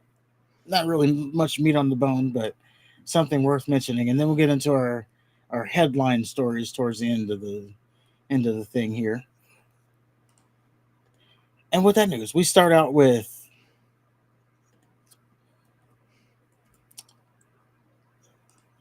I'm trying to figure out how I want to do this. Okay, let's start with some it's positive news all in all. So Ahmed Johnson, former Intercontinental Champion back from the early 90s, had a good feud with Goldust, if you remember. Pearl River Plunge from Mississippi. He's also part of the Legion of Doom at some point. For like a day. Also part of the Nation of Domination. Didn't he have the tag titles with Shawn Michaels? I think they did have a little stint as tag champions. He was always one of my favorite, I'm going to be honest. I enjoyed him, yeah. Like, yeah, he wasn't like as polished, but that's what made him good. Yeah. I just liked him because he was a big black dude that beat the shit out of people. Yeah, I remember that one time, like Goldust did like CPR on him, and like you could actually think, oh, he's gonna kill. He's gonna kill him. Like, are you stupid? You're gonna get killed for that.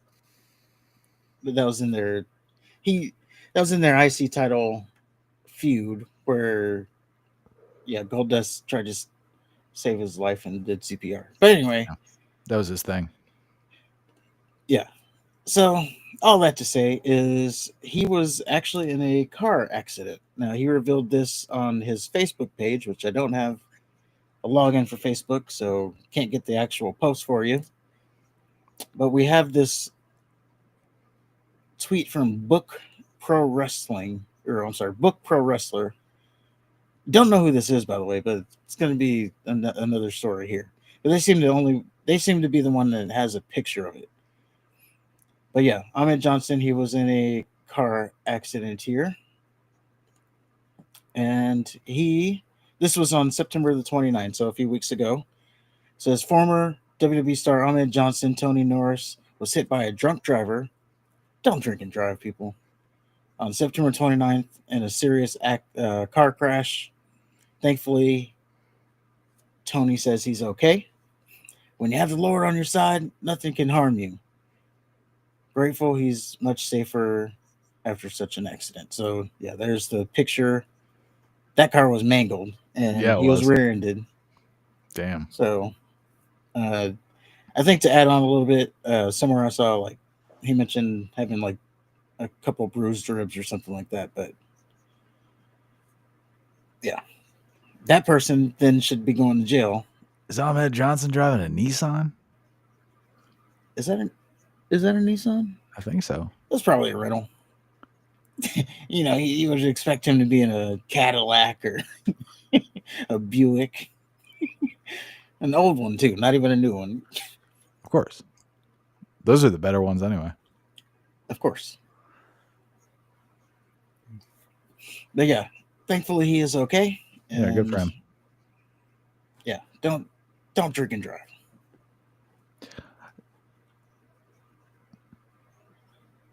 What? No, nothing. Okay. Moving on, we got our next story. Now we get to some lighter stuff. And we'll stay with Book Pro Wrestling here. So Vince McMahon, he had his 80th birthday party a couple weeks ago. There was no cameras, no cell phones. Like it was like a closed event. Apparently you had to check your phone in at the door. No TMZ, no. It was supposed to be kept quiet. But apparently there was a photo that somehow got out because someone, I guess, smuggled their phone, or maybe they had one in their sock or something. And they showed a picture of a gift that Vince McMahon gave to his guests. Now, only 100 guests got these gifts. Ooh. And, think about it. Vince McMahon, he's at his own birthday party giving out gifts. That's pretty generous of him. That is pretty generous. I also heard he was dressed as Dr. Evil. At his birthday party? Yeah. Huh. Like he wore the Was it a Dr. costume Evil party? suit. No, he from what I understand is he wore the the gray suit. Mm-hmm. He wore that, but he unironically wore it. It's a good looking suit. Okay. And it just so happened to be Dr. Evil's suit. That's the story I heard. Okay. Well, if you look at the screen here, so 100 of very lucky guests got a gift, and that gift turned out to be a bust of Vince McMahon, a sculpture of his head. Was this Linda?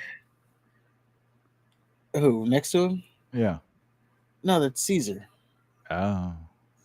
I don't know why that's there. Like, why would Caesar be there? Why do you have two heads? You just collecting heads? Did he have Caesar just sitting there, and then he's like, you know what? That's a great idea. I want to make a bust. Maybe that's what happened. I don't know. But yes, this is the gift that he gifted people. So, well, okay. I don't know what you would give a gift, but I don't know if it would be my head. well, I guess at best you give out some goodie bags. That's what people do now. Okay. I remember when my son was younger, we had a birthday party, and yeah, she wanted to put together some goodie bags. And I was new to the concept. I'm like, what? We're giving them stuff? They're supposed to be giving us stuff. Right? Like, what is this? I don't know. Maybe if you did like a Pez dispenser or something instead of a bust. Or a picture, maybe? I don't know. Or a picture, yeah. Because it also seems like it's kind of a burden to, one, carry. Carry, yeah. And then you got to display it somewhere. Yeah, display it in the off chance that he comes over. Yeah, what if he comes to your house? Yeah, and that's going to be like the first thing he looks for. Where's my bus? Oh, yeah, it's right there. So. Now, Tyson, I want to come over and check out to see what you did with the bust I gave you. Yeah. Why don't you get on the FaceTime right now and show me?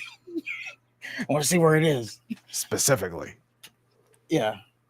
Oh, well, my phone's low battery. I can't do that right now.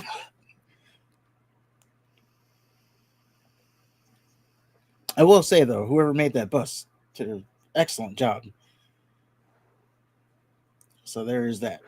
Like, They did better than Linda's. well, you've seen these like statues that have been popping up, like the Dwayne Wade statue and all these other statues, and they're just like abominations and look nothing like the person. What was that really bad one? It was recent. Was it Tom Brady's? Tom Brady did have one. I don't know if it was bad or not. Maybe Oh, he it had like a was. fucked up face. Let me see. It was somebody legendary. And it's like, you did that to a legend? Come on. Oh yeah, he. I'm pretty sure it was Tom Brady because he made the joke about like uh, something about the Jets. He made some kind of Jets joke at the end. Yeah. Yeah, say what you want about Brady, but he is a legend. Yeah. No, I'm looking at it. Okay. I don't know. It's not too bad. That one's Okay. bad. Yeah, I don't know. It doesn't look too bad. It's not an abomination. Okay. But yeah, there's your Vince McMahon news. And with that, we move on to let's talk about speaking of random stuff, let's talk about Kevin Owens. So Kevin Owens, he revealed his Halloween costume. Now, my question is, why is he already like Halloweening? Why is he already trick or treating and shit? But I guess that's beyond the point. So he reveals his Halloween costume, and he is none other than John Cena. Do, do, do, do. And as you can see, he has his yellow shirt. Last time is now John Cena with the towel and the wristbands and the hat and the jorts. Who's the banana? That's his son. Jesus Christ. Yeah. God damn, what is he, 8 feet tall? He is a tall one. How tall is Kevin Owens? I want to say he's like 6, maybe 6'1", 6'2", something like that. He's six foot. Damn. So yeah, just has a tall son. Maybe he'll be getting into wrestling. We'll see. But that is Kevin Owens' costume. And again, I don't know why he's already trick or treating and stuff this early. So I do have questions about that. But there you go. Maybe he's doing a test run. You know, some people test out their costumes before. I don't know about you or your area, but people seem to be getting into Halloween around here. Well, I'm in the Halloween mood. Like I stated, I'm already like full on horror movie. I was watching it in the end of September. No, I mean like the decorations and shit. Like they just seem to be going extra special this year. Oh, yeah, Halloween is pretty big. A lot of Halloween fans nowadays. It's a good thing. They're commercializing it. I saw the butter, you know, the Butterfinger candy. I saw they have like a new marshmallow variant. Ooh. So, which I will be on the lookout for. We'll be on the lookout for. I don't even like Butterfingers like that, but I'm gonna try it. I like marshmallows. Yeah, seems like it's yeah, it'll be an interesting combination. I definitely will try it. I'll find it. But there's your Kevin Owens news, and so this last story we're going to mention here. I wanted to mention it, and it is 1,000,000% of work. So don't even start thinking this is like some big thing that's happening. So we have Matt Riddle. He was on a podcast with the TMZ guys. They have like a Inside the Ropes podcast, I think is the official name. And this is the clip that started to go viral towards the end. And we can go Well, and we can play stop. it. No. We can stop if you want. Stop what? The podcast. What are you worried about? I don't know. Okay, whoa. No. No, it's cool. It's cool. Don't worry about it. Don't worry about it. Don't. Serious? Take that off. Tired of this Yeah, leather. Boy, get the down. Fucking stupid ass asshole. You're lucky for my time. Well, we can stop. No. We can stop if you want. Stop what? The podcast. What are you worried about? I don't know. Okay, whoa. No, it's cool. It's cool. Don't worry about it. Don't worry about it. Don't. Serious?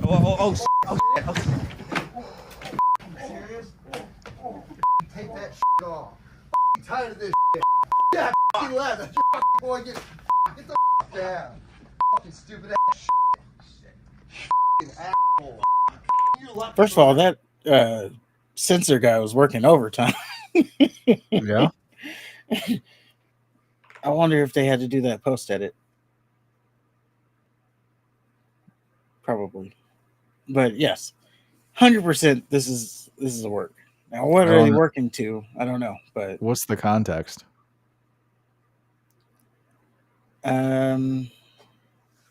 that was pretty much it. He was in there for an interview. What'd the guy ask him? That would be good context to have gotten. I don't know. Oh, okay. You caught me off guard there. But I don't know. He's gently lays the guy on the table.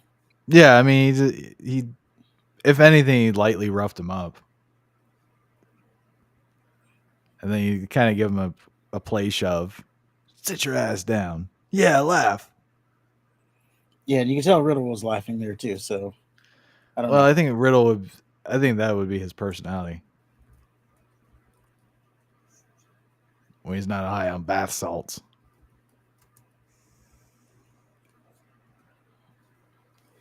Yeah, but well, let's see if we can get it real quick here. But yeah, I don't know what led up to it, but I can tell you it was I can tell from the beginning though, this was like, oh, this will work. I'm just curious what was said to lead to that reaction. It had to have been something spicy. Yeah, let's see if we can get it real quick. This is what I get for not going and get it on my own.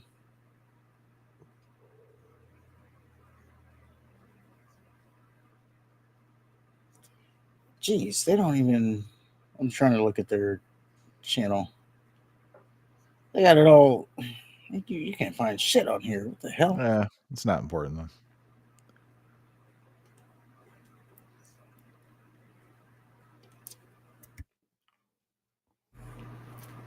Yeah, can't find it. We'll assume they asked him something. They asked him a bunch of different stuff. So maybe it was just a build up to it towards the end. Maybe. But yeah, there you have that.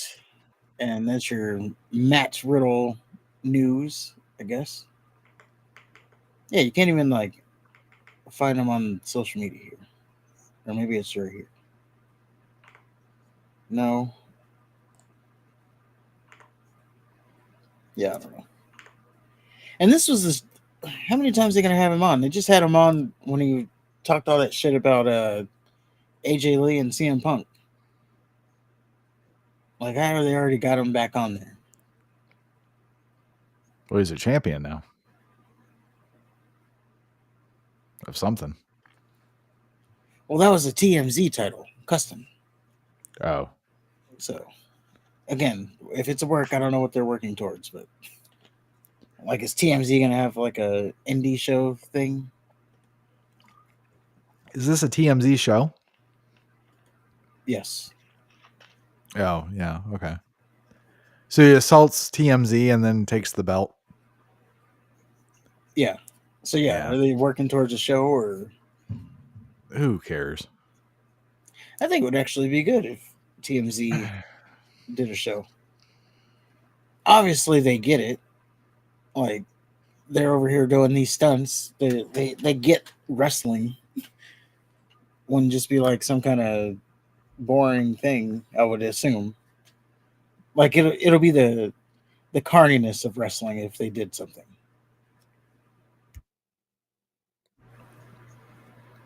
I don't know. But would I watch it? I don't know. But I wouldn't. that's another story. But there you go. But on that note, let's get into our bigger stories. And we are going to start with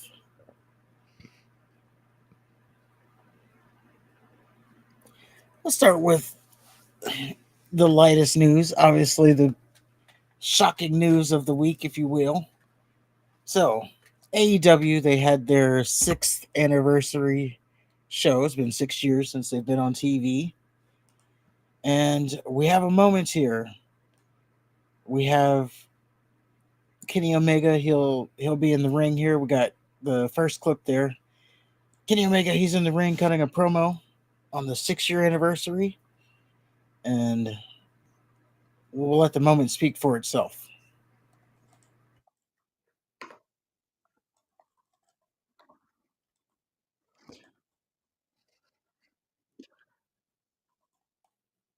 There we go. Along the way, we've made so many friends along the way. We've even lost a couple. What matters here and today is that we all experienced it together, and I can maybe only speak for myself, but I am a better person because of it. So thank you so much for everything that came before, and thank you to each and every one of you that join us from today forward for whatever AEW has in store. Unfortunately, we are still live, so I must bid you adieu. Goodbye, everyone. Mwah! And good night. Bang!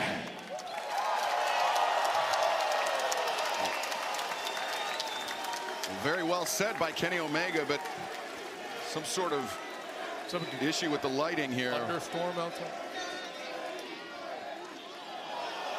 Is that Chris Jericho? No, it's oh my God, it's Andrade! There's your take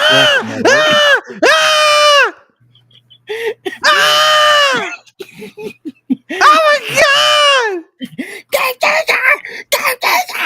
My nails are so hard!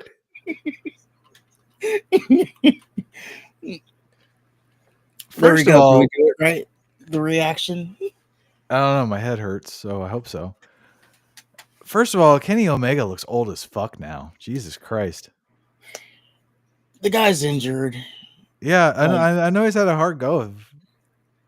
Yeah, he's had a hard life, but he needs to get rid of the mullet. Just let it go. Also, look at how few people are there. It looks very empty. Well, that's AEW for you nowadays.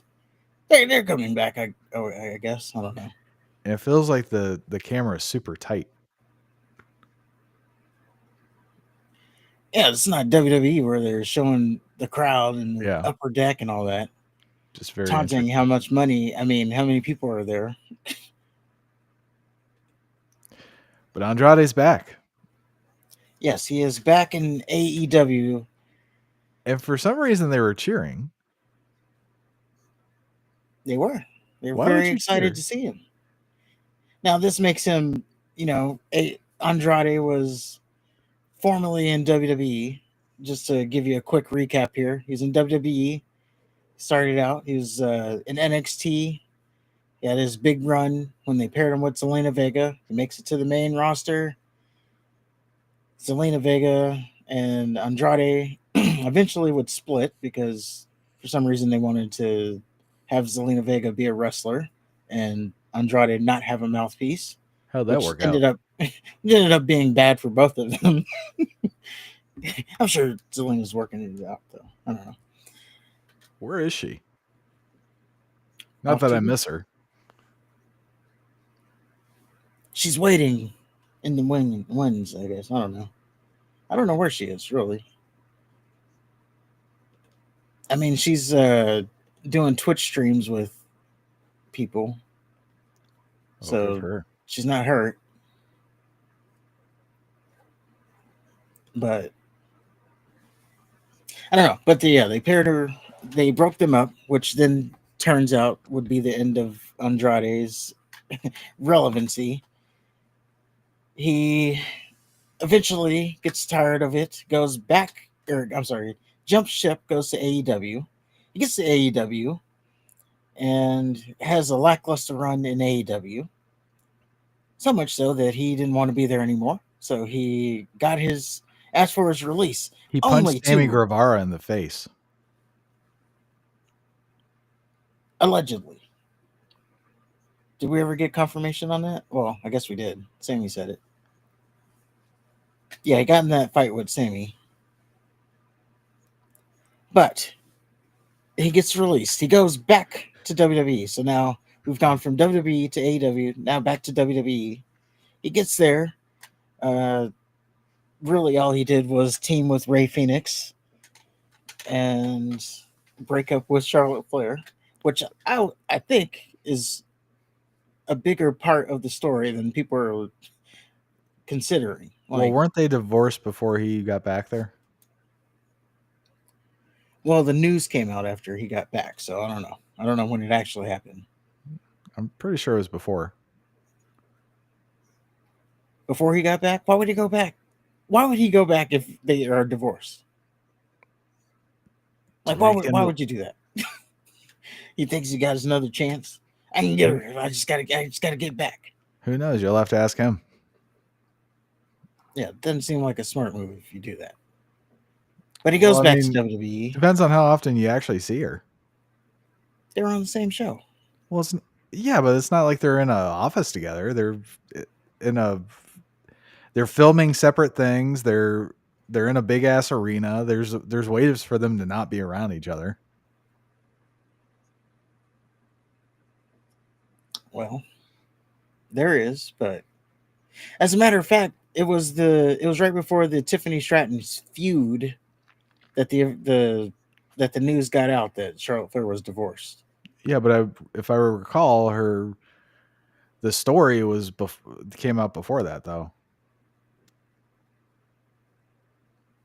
And Tiffany just so happened to use it in her promo because she was getting stomped on the promos before that. Well, I don't know the timeline. It just doesn't. Yeah, he probably, Andrade. He probably went back. He think he could rekindle things, and then he sees Oba Femi pushing up on her, and it's like, oh, I don't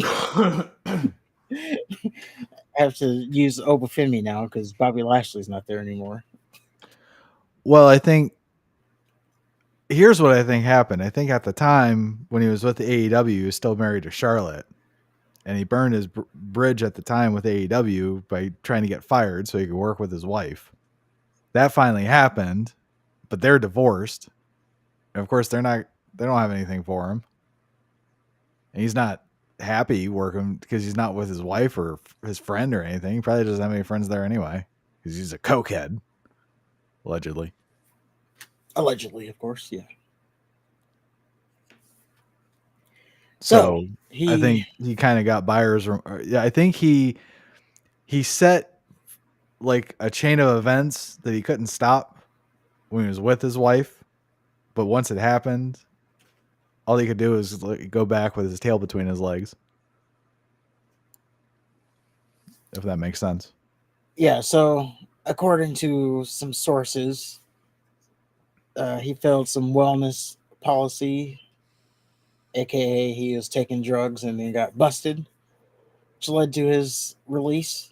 The that could just be WWE putting out the, oh, well, this guy's like a druggie. He's Come on, man. toxic. Yeah. So they could just be trying to smear him. So, but it didn't work because he's already back in AEW. Maybe Tony wants another supplier. Like, oh, don't worry, we can do it together. You too? Yeah, it effectively makes him then the first AEW, well, first WWE to AEW to WWE to AEW defect. And we'll see now what happens. I, for one, am looking forward to that 2028 Royal Rumble re-debut. When he gets to, when he figures out the AEW is just not pushing him the way he wants to be pushed. Because, of course, we can't blame Andrade. It's obviously the talent. I'm sorry, it's obviously the bookers. It was Triple H at first, and then it was Vince McMahon's fault, and then it was Tony Khan's fault, and then it was Triple H's fault. Now it's going to be Tony's fault again. It's Tony's problem. Yes, it's going to be Tony's fault. But they do seem to have him in storylines, and there's some kind of push going on, as we'll see in clip 2 here. Well, it's not even a clip, but it's just a post that Andrade has already won a heavyweight championship. So this apparently is called the Crash Heavyweight Championship. What? The Crash Heavyweight Championship. Crash Lucha Libre. Crash Lucha Libre. So already racking in titles. And this was like October 4th. So What is yesterday. that? I don't know. That's a man baby.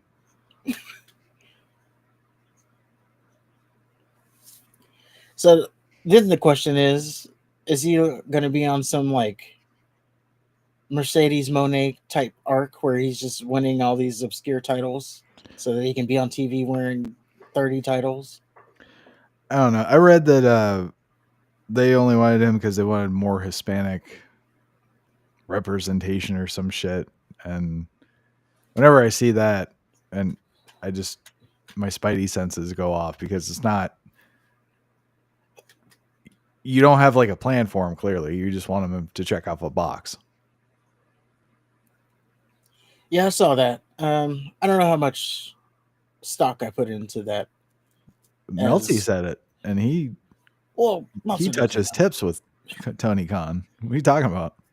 But half the roster of AEW is Hispanic. Are they? Like, golly, half the rosters. They just had a show that was like Collision. Watch Collision. It's all Hispanic wrestlers. Okay. You're gonna tell me they need Andrade when they got? I also saw, you sent me the clip, by the way, where Meltzer was saying they didn't even need him. Do you happen to have that cue? No. I mean, I could. Can you get it? Yeah, get it. All right, Like, Meltzer was saying they didn't even need Andrade.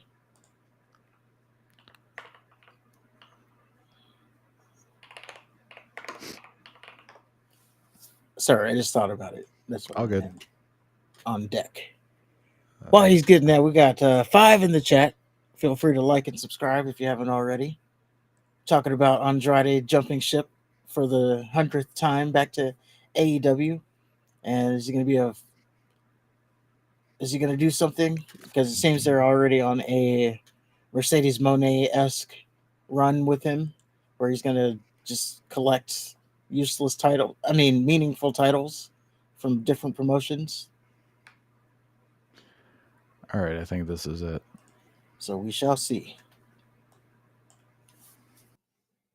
Andrade made his return. AEW has enough talent they don't need. I see everyone like celebrating. Oh my God, this is so great when all this. Andrade is a very good wrestler. He is, He's coming off of a run that wasn't good in WWE. Then he was fired, over disciplinary reasons. He had lots of problems in AEW over disciplinary reasons. I always think, burn me once, learn a lesson. This was not a lesson learned. And I know that my view is very unpopular in this because all I've seen is, oh, it's so great. Andrade's back and blah, blah, blah. And who cares about his problems? And it's like, one of the biggest problems with this company has been the usage of WWE guys, but the guys who were fired, get William Regal, not a success, went back as soon as he could. Malachi Black didn't do jobs, left. Rusev, it's like this guy wouldn't do anything in AEW, and then he goes to WWE and he's putting over Dominic. He wouldn't put over guys twice as good as Dominic in AEW. Actually, Swerve was released and became a big star, huge star. Swerve is the exception. That's right. That is the one exception. He's not super charismatic. And one of the things that's different is before, one of the advantages that Andrade had. Man, he's salty as fuck about this. I said, there it is. There, you heard it. This is an agenda. He said, oh, he's putting over Dominic. Like, did he even put over Dominic? I don't even remember them having a match. Yeah, they wrestled on Raw. He kicked him in the balls and won with a roll-up. Oh, Rusev. I thought he meant Andrade. Yeah. No, he was saying Rusev, Malachi Black wouldn't do jobs and the Rusev wouldn't do anything, which is, from everything I heard, it seemed like he just went to Bulgaria and just chilled. He did. And then, but then, yeah, now he's putting over Dominic, the king of the luchadors, by the way. Dave. Yeah, double champion. But, yeah, I thought he was talking about, but, okay, so then that changes things. Because I thought that's the kernel of why he's upset with, because it seems like he's gatekeeping Andrade. Like, oh, we don't want you WWE rejects over here now. He probably doesn't want him because they already fucking had him. They did already have him. Like, what you have with Andrade. Like he said, he's not very, he's good in the ring, but he's not interesting. Well, he's a rich Mexican. Okay. Yeah. But yeah, is that, Oh, go ahead. I think that AEW really wanted good Hispanic wrestlers, and he's very good. They have access to much better guys now than Andrade. Andrade made his return. See, that's what doesn't make sense. Like, half of their roster right now is Lucha. So what do they need? They got I think Hologram is Lucha. Maybe not. Maybe he is. Don't really know what he is. They got the Beast Mortos. They got like Hechicero. They got Sin Cara's new gimmick. Sorry, chat.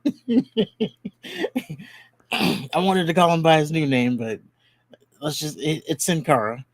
They got Rouge, who's not really on TV. Isn't that the whole thing? One of them. Who? That hologram. Yeah, that's what I'm saying. Hologram. Oh, is that Sin Cara? No, it's another guy. But I'm saying they haven't really shown enough to him to be able to determine if he's Mexican or not. Okay. Well, he got hurt pretty quickly, didn't he? Well, he's been around. I'm just saying, I don't know. I can't tell if he's white or Mexican. Not that it matters. Whatever happened to Action Andretti? Is he still around? He is around on Collision. Okay. Good for him. Not that big star that they thought he was going to be. But he's still around. Yeah. But, yeah,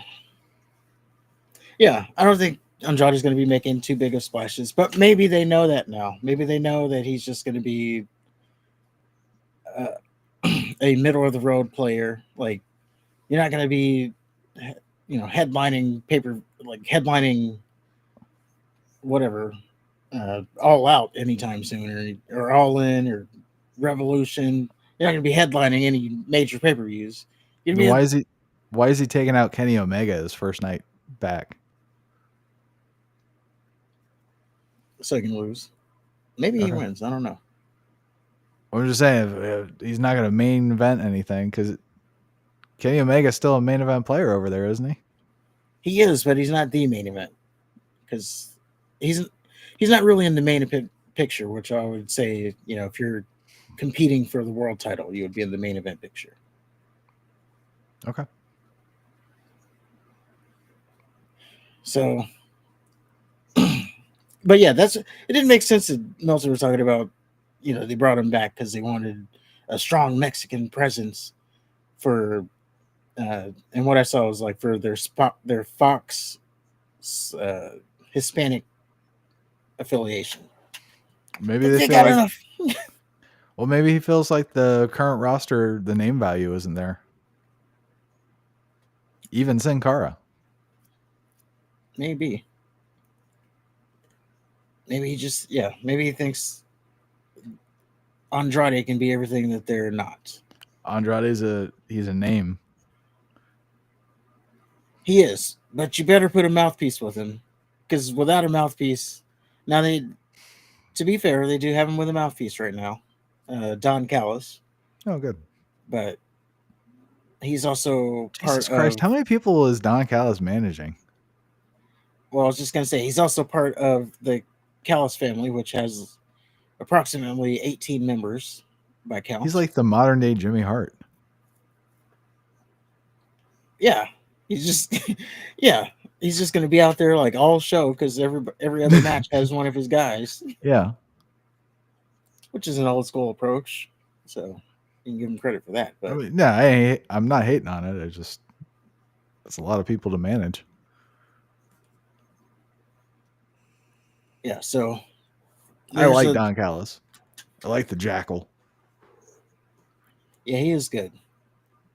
And the scar keeps getting like bigger and bigger. It's another little touch.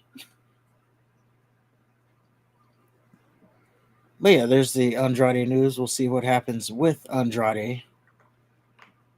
And we'll see if it pans out. Because if it doesn't, what does he do next? Does he go? Can he possibly be back in WWE if it fails? No. Surely not. Yeah. So then he'll be banished to the nether realm. You can go to AAA or CMLL.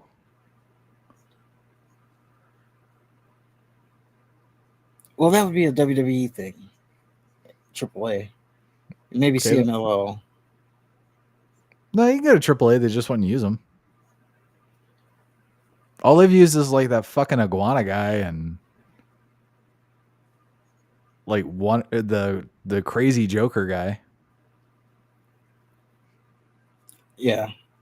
Well, there's a big push in AAA to bring back Alberto Del Rio. So now, why do I say that? Because if you bring him back, I mean, that's pretty much Andrade. Oh, no, sir. Yeah. No, sir. Alberto Del Rio is he's an upper echelon. Andrade wishes he could be Alberto Del Rio. I don't know. They're kind of the same to me. Like they have the same type of gimmick where like I'm a rich Mexican, because that's like the only gimmick they know how to do. They either know how to make them be sneaky Mexicans or rich Mexicans. But Alberto Del Rio, he's more charismatic. He can talk better. He's more ruthless sounding. He can emote. No. Yes. There is that. Put a mic in their hand and yeah, there's very, very much a separation. Like all Andrade can do is stand there and look good. Yeah, with the shades and glasses. Yeah, his unnecessarily conditioned hair. But yeah, so you're trying to bring back. Yeah, if you're trying to bring back Alberto Del Rio, I see you don't have reason to bring Andrade because he does everything plus, so you don't need him. Yeah. Like if I was building a roster, he'd be one of the people I would build around. Fuck all these generic mask guys. Yeah. Well, there's a big push to bring him back, so we'll see how that works out. And we'll see how it works out for Andrade. Is Paige still trying to get to the WWE, or did she quit? Is she giving up that? I'm sure she's always keeping an open mind about it. Okay. I just remember like every day there was something where she was, I'd love to be back in WWE. There's so much unfinished business with me and Paige. I wouldn't put it. I think her chances went up now that AJ Lee's back because they were such a big rivalry. It was probably her best rivalry. So maybe her being back increases her chances. But yeah, here's your Andrade news. And then we can move on to since we're on the topic of AEW. So let's talk about Booker T. So the setup here was Booker T. He was talking about the triple threat match between Nia Jax, Jade Cargill, and Tiffany Stratton that they had on SmackDown. You remember I said it was a train wreck? Yeah. Well, he was talking about it. He was breaking it down. But it was something he said during the breakdown of it that seemed to rattle some cages, if you will. So let's see what Booker T said that got everybody up in arms.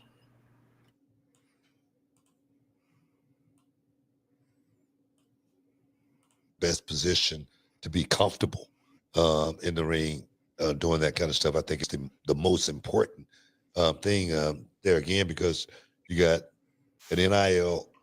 Let's go to. As soon as it happened, I was, it was As No, soon as we were right at it. I didn't know that. I mean, I didn't know in the moment that she had cut it, but Right here. in the Yeah. ring doing that kind of stuff. I think it's the most important thing there again. It's Because a little bit before, you but got he's about to. an I'll show you NIL right here. talent, Tiffany Stratton. You got, Jade Cargill, who's pretty much just fresh off of her AEW run, and just think about that time in AEW for her. She probably didn't learn a whole lot because she was, no disrespect or anything, but she was just put on a wing, and she really never got a chance to really wrestle anybody, right? And then you got Nia Jax, who's been there, who's of course going to feel like, man, I need to quarterback this thing. I feel like I know more than these girls. You know what I mean? So yeah, exactly my point. So it could have been a plethora of things, but you could tell there was a lot of miscommunication. And one thing about matches like that, the last thing that they're going to remember the only thing that they're going to remember is to finish. You know what I mean? So you got to get everybody to that point to where that finish can happen, and boom, it goes off, without a hitch. And, Okay, that's good. And that didn't happen. That didn't happen in this match. So did you catch it there? Well, what was he talking about? What was the question? Oh, so he was breaking down the triple threat match: Nia Jax, Jade Cargill, and Tiffany Stratton. Okay. And he was talking about, they were talking about like what went wrong with the match. Mm-hmm. So the buildup was, he was saying pretty much Nia Jax is the most experienced person. I got that. And then he said that, was Jade Cargill in the match? I don't even fucking remember. Yes, Jade Cargill was in the match. Okay. Yeah, he mentioned that she never wrestled anybody before. Well, yes, and that's what got people up in arms. So he said that Jade Cargill, she's pretty much fresh off of her AEW run. By the way, she's been in WWE like 2 years. So that's what got people. It's like, she was fucking tag champion. She was, but she's been in WWE, I wouldn't say long enough, but she's been in WWE a while to, maybe if she would have went to the developmental in WWE, or maybe if they didn't put her in, I don't know what I'm saying. I don't think you can blame AEW for this one. Like, you've had her 2 years. You should have gotten her. Like, is she working during her off time to get better? Is she putting in the work, or is she just, posing and looking for movie roles? So this is when Nia Jax was pinning Tiffany Stratton, right? Or I'm sorry, Stratton was pinning Nia Jax. Yes. And Nia There Jax was didn't kick out? Yeah, that match. So there was Okay. another spot that I didn't mention. There was a spot where Nia Jax threw Jade Cargill into the steel steps, and I guess they were too close, and she threw her too hard, and Cargill actually hit the steps and like gashed her head open. Oh yeah, I saw that. So that's that, and then coupled with the pin at the end. I don't know if he was more so talking about the pin part, because like, what are you gonna do? As we already I was said, just wondering like how Jax or Cargill got involved in that. If the conversation is the pin. Well, not the pin. Yeah. This is more so about the step spot. Well, now I'm not a wrestler myself, so I can't really break down, but from what other wrestlers have seemed to say, Stevie Richards did a good job with it. Again, they were too close. She threw it too hard, but some of it was on Jade for not protecting herself. Well, my understanding is with stuff like that is that they basically take their own bump. Yes. Like they don't really throw them. That's the illusion. So yes, but this time she did throw her. So it seemed like, yeah, I don't think that. I would say the fault would be on Jax then. What are you doing, really throwing somebody? It is, but you're supposed to guide her, then let her fucking determine how she wants to land into the steps. That way, she doesn't fucking gash herself. Yeah. That way, if Cargill decides how she wants to bump onto the steps, she can make it look a hell of a lot better. She could, but that's also kind of what he was getting at, is like, because you got Tiffany, he kind of buried Tiffany Stratton there too, but no one seemed to care about that part. Saying, oh, you got this NIL chick. Like, again, she's been on the roster for how long now? She's champion. I think we're past and she's just an NIL chick. And then you got Jade Cargill, so they're both green as grass. So you have Nia Jax, who then thinks she has to be the quarterback of the whole match. Okay. So then that still doesn't excuse her from throwing Jade Cargill into the steel steps. It doesn't. And it's also funny because, well, not funny, but it's funny in the fact that just the previous week she was talking about Jade can't wrestle. Like, oh, she wishes she can wrestle like me, and then now you're essentially botching moves like that. So yeah, more ironic than funny, I guess. Did we ever get an explanation as to why she didn't kick out, or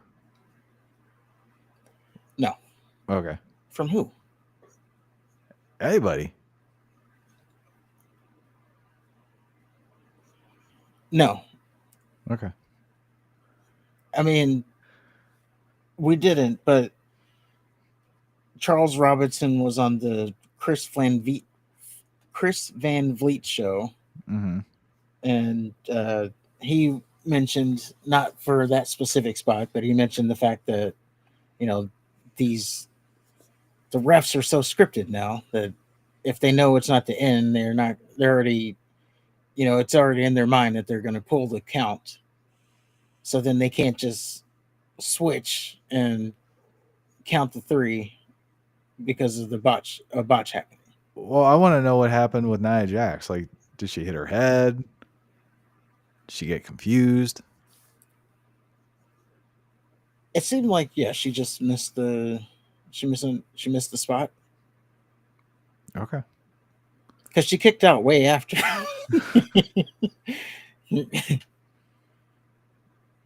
Maybe she mistimed it, or she miscounted. Yeah, I mean, it could have been loud. Like she didn't hear the first. Yeah, she didn't hear the first smack. Yeah, because although the ref was still counting, like verbally. Well, I know sometimes I hear a 3 count, but it's a 2 count. It's like, oh, they didn't count the first count. But yeah, you hear the visual 1, 2, so that should help you as well. But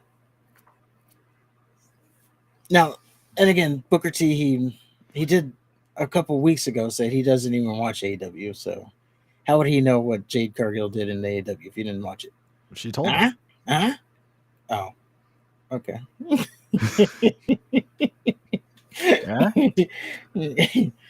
All right. Well, there you go. He got out of that one.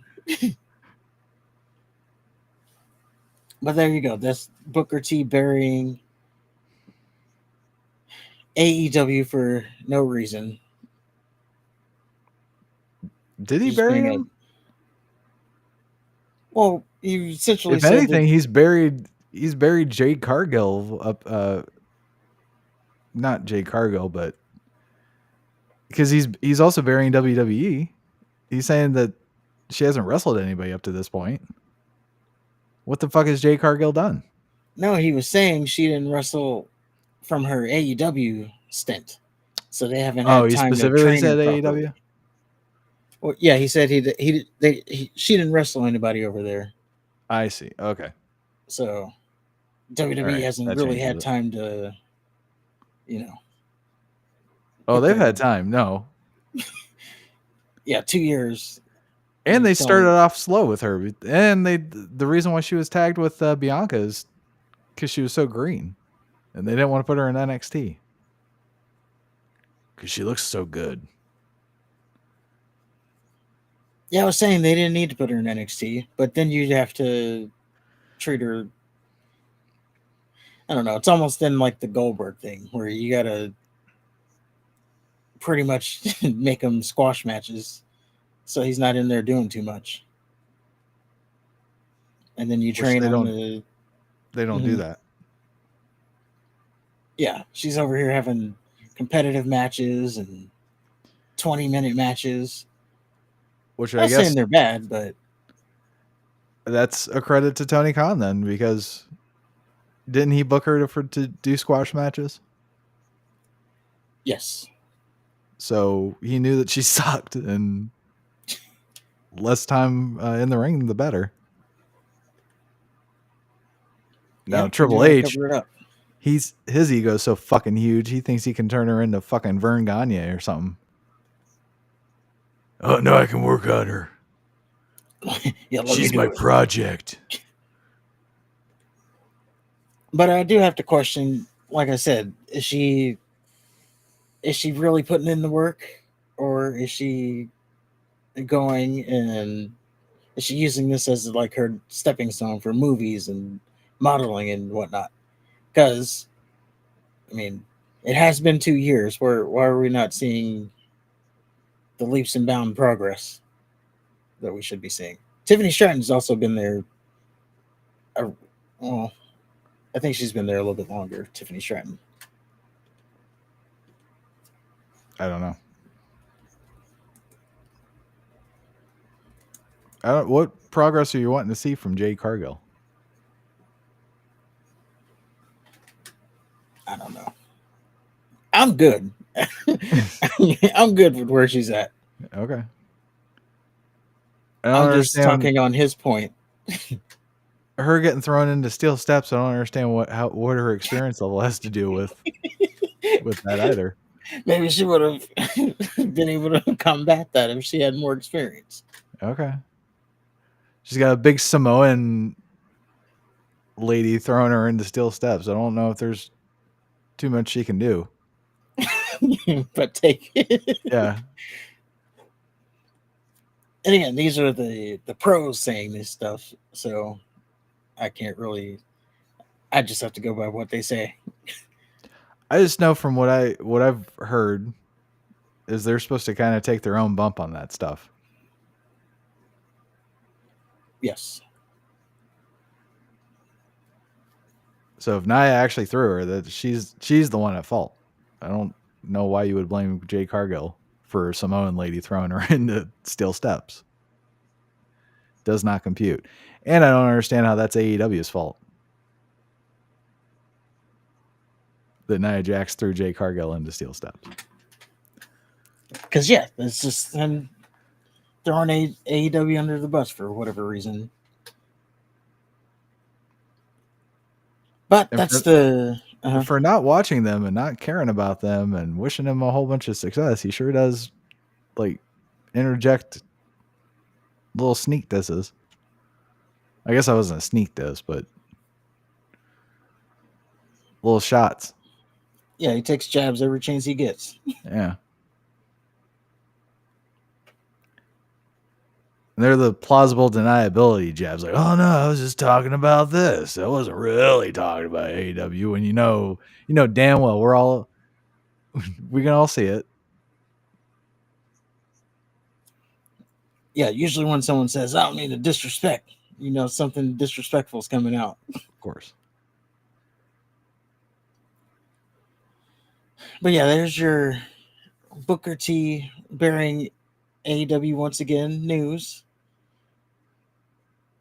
But on the note of burying the business, as Booker T kind of did there, let's talk about Jazmyn Nyx. Why are we talking about Jazmyn Nyx? Because she's inconsequential to the wrestling world. So let's get you caught up here. So Jazmyn Nyx, she was a part of NXT, and apparently her contract was set to expire, and she declined signing a new contract with WWE, effectively saying she's no longer with WWE. News came out afterwards that the amount they were trying to offer her was like $6,000. I'm sorry, $60,000 a year, and you have a lot of people who say that's not enough money for what they have to go through. Okay. Like, they put their bodies on the line, and they have to make their own gear and travel the world, or travel. Like, it's just not enough money. $60,000 a year. By the way, that's a side conversation, but I would say that isn't enough money. Like, there's people who don't make that. Well, I don't know. I'm not going to say one way or the other. Just the idea of wrestlers in the back with sewing machines making their own gear, though, that's kind of funny to me. Yeah, you got wrestlers making their own gear. Which is interesting because CM Punk, I seem to remember him just asking somebody. So I don't know. Yeah.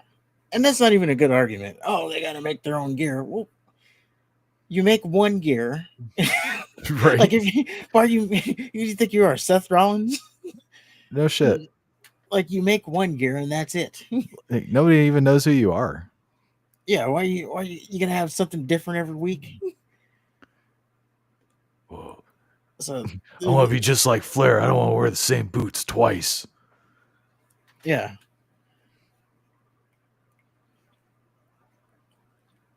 So yeah, she leaves the WWE, and sorry, my screen. I lost my screen. Hold on. I gotta get it back.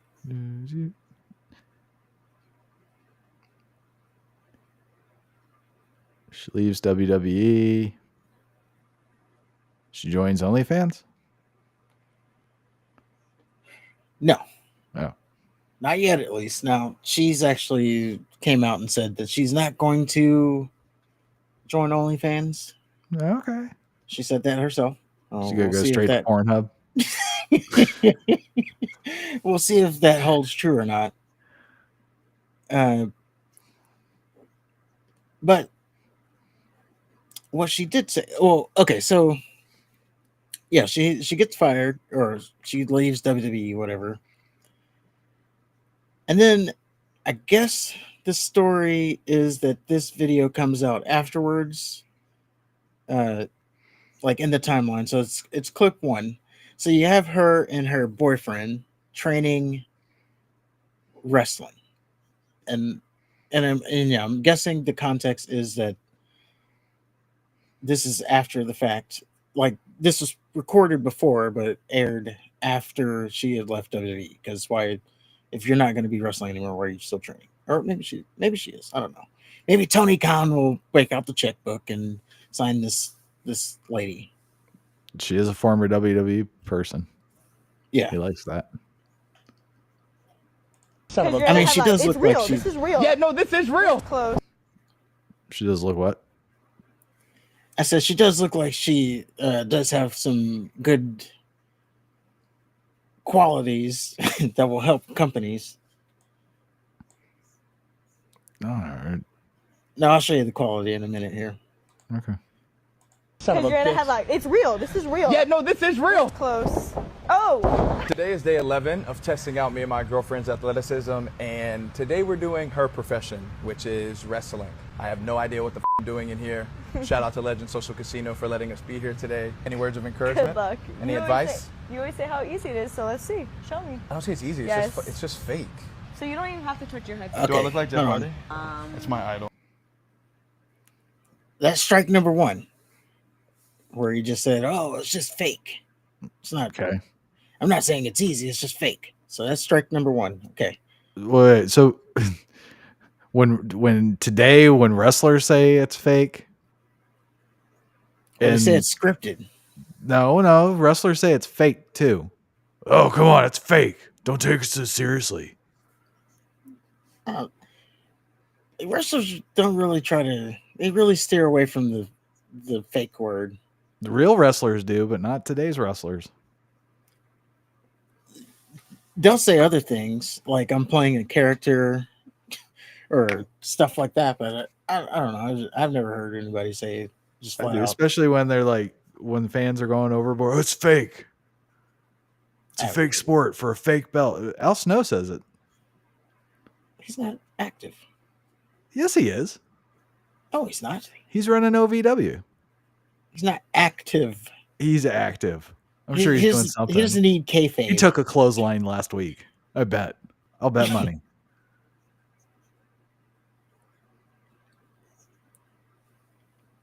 Okay, let's keep going here.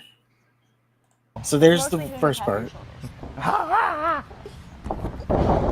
what do you mean? All right, this is easy. This is the start. Good. I'm like a young Jack. Okay, there you go. No, Jade. Second row. Pause. Yes. Oh, wait. Yay! Never mind. Keep going. Yeah. That felt like shit. Pause. And go back a little bit. Just like, okay. Yay! Once she does the handstand, That felt pause like it. shit. Pause. There's the talents I was talking about.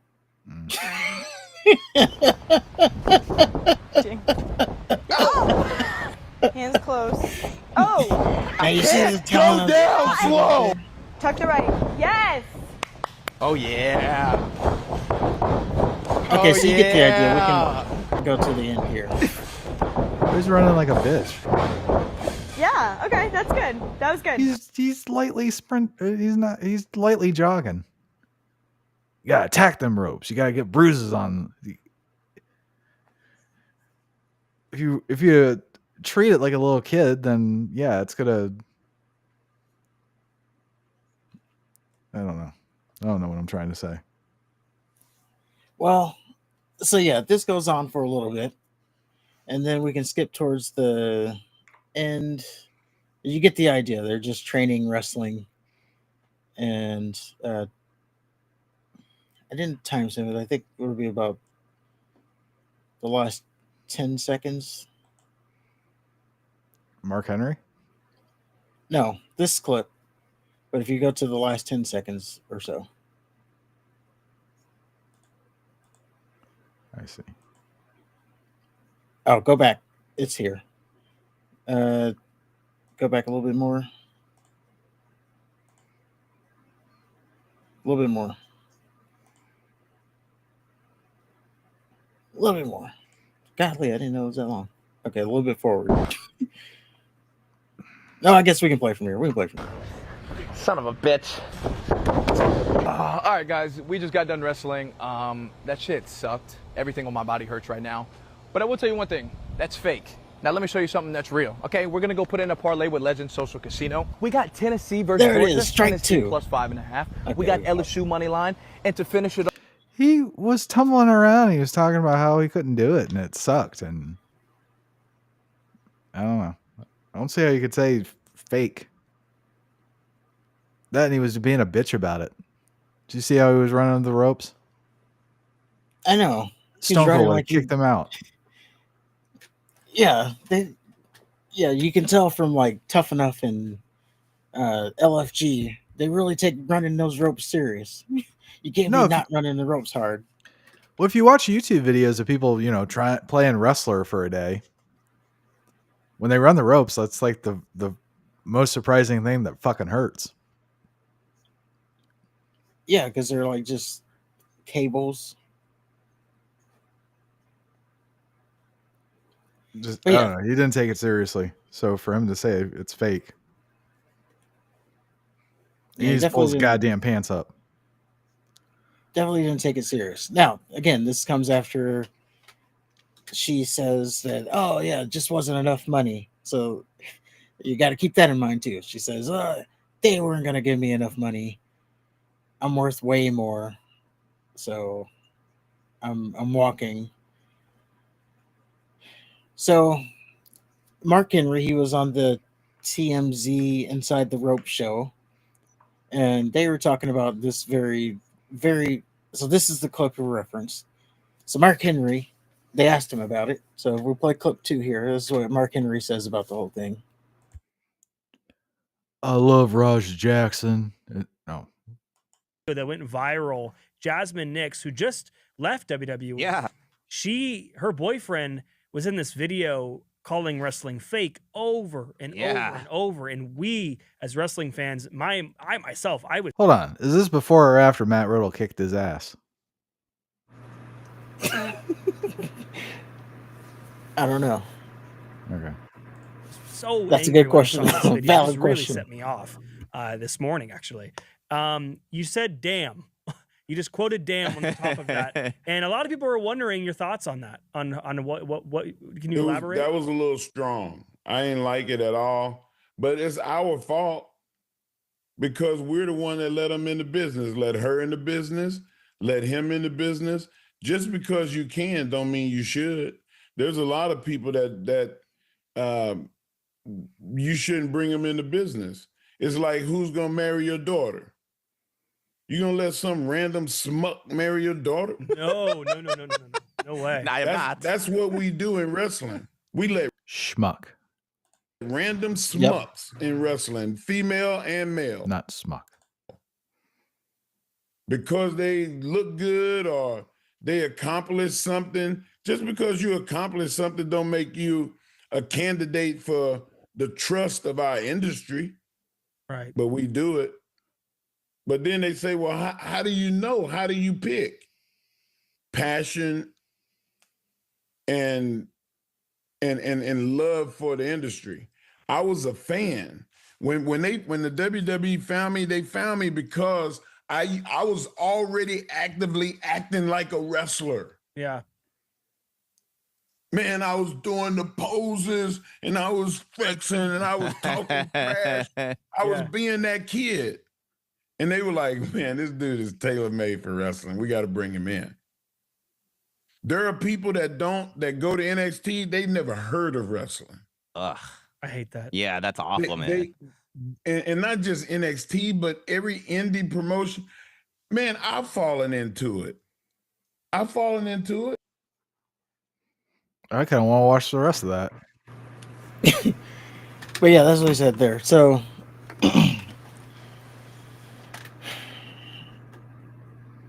that's what I was getting at last. Well, we didn't talk about it last week, but that's what I was when I heard this story. That was the whole thing I was getting at. Is like the NIL program as a whole doesn't seem to be working out. Yes, every once in a while you'll have your Tiffany Stratton pan out, but for every Tiffany Stratton you got 100 someone. Jazmyn Nyx or whatever the fuck. Yeah, you got them who I'm just gonna go try this wrestling thing. Well, just look at before the NIL, it was Tough Enough. Yeah, Tough Enough.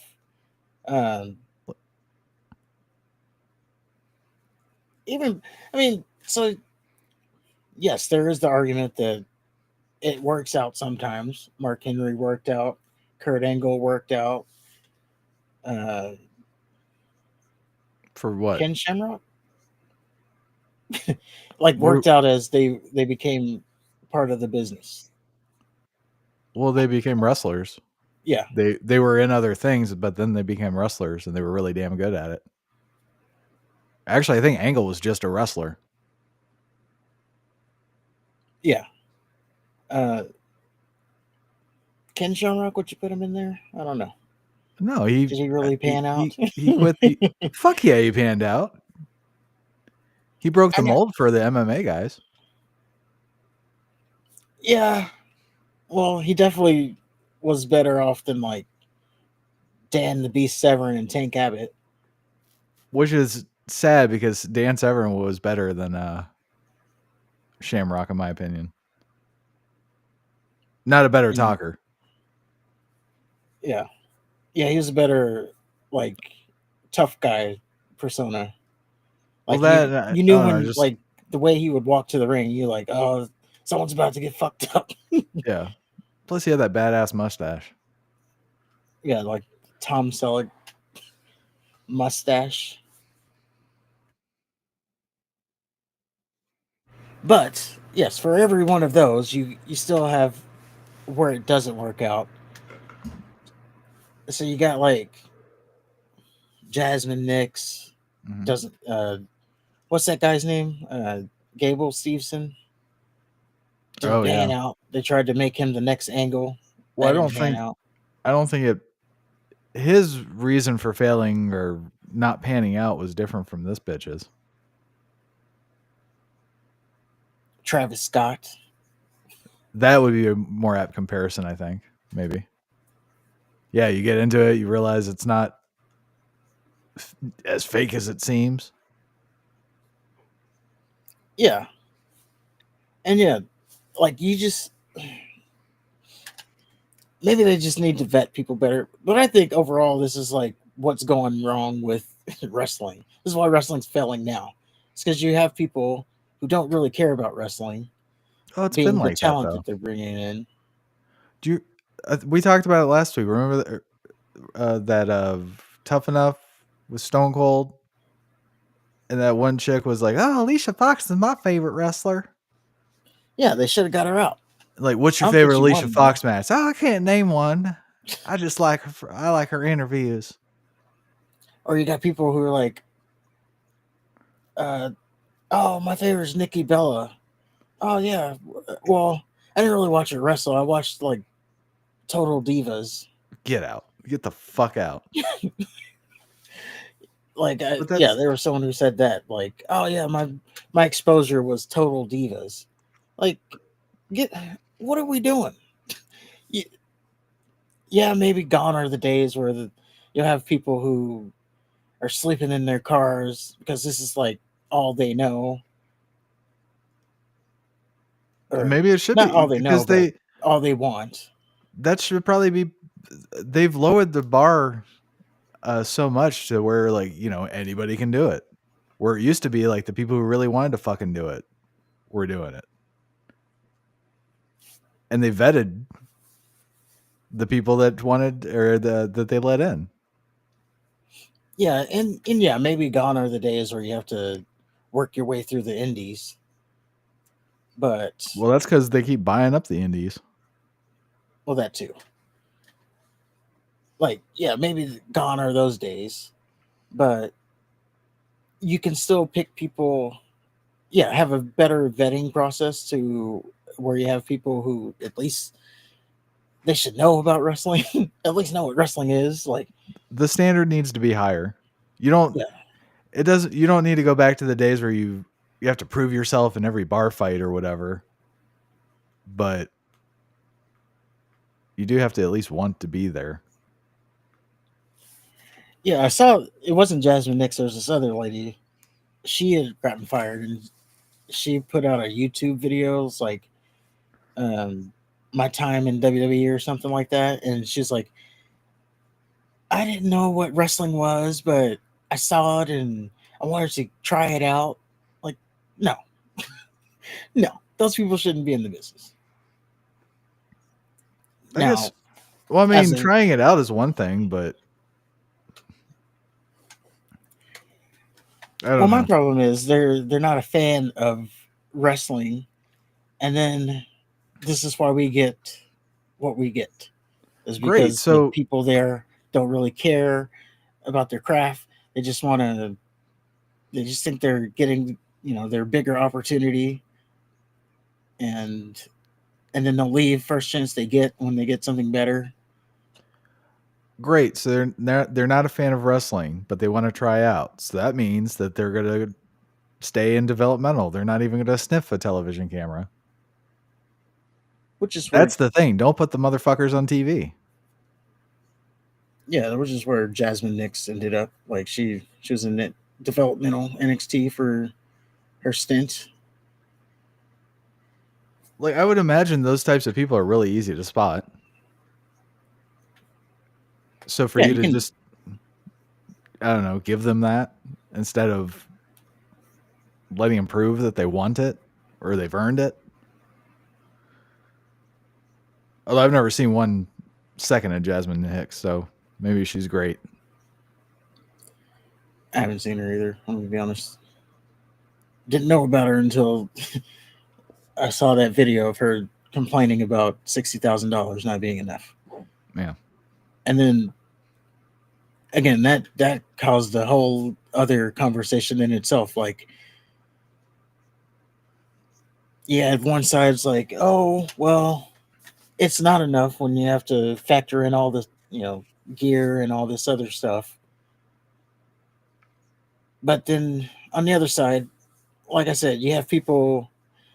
It sounds a little entitled, honestly, because you got people who sleep. They're sleeping in their cars. They're couch surfing people's houses. They're working other jobs. Like, you think those guys, speaking of Roger Jackson, you think those guys who were changing in the parking lot, you think they were just trying it out? No, they had passion for it. Actually, no, I think that's exactly what it was. They were that's their weekend hobby. Yeah, but if you're doing that on a weekend, and then one of them almost gets killed. Yeah. But if you are doing that kind of stuff on the weekend, like, you got a little bit of passion for it. True. You're yeah. But you're not serious about it. Well, you could be. No, you're not serious about it if you're just doing it on the weekends. Well, if that's all you can do, that's all you can do. But you're not serious about it then. I'm not saying training. I'm saying like actual shows. Like, you can only do a show if you have one. You gotta get yourself booked. Or you can be like the Hardys or remember that backyard wrestling thing? Like this is a DVD, I believe. Yeah. Just something like that. Just put on your own show in your in your backyard. I think that's what the Hardys did. They did. I don't know if it was backyard, but I imagine it kind of like the South Park where there's an outdoor little theater. Yeah, and then you got Mick Foley jumping off the roof of his house too. Oh yeah, Like you can put on your own shit, but you just gotta have passion for it, I guess. nobody would do that. No, Maybe I Darby mean, Allin, yeah, but he would I do don't it. know. He would do it for like social media. He wouldn't really do it for wrestling. I think he would do it just to do it. Yeah. I don't know what that guy has. He doesn't like life, I guess, but he doesn't want to. He doesn't want to self-delete himself, but he's going to do everything he can. Those high-risk people, and then I can insert. You want to be high risk, be black in America. Anyway.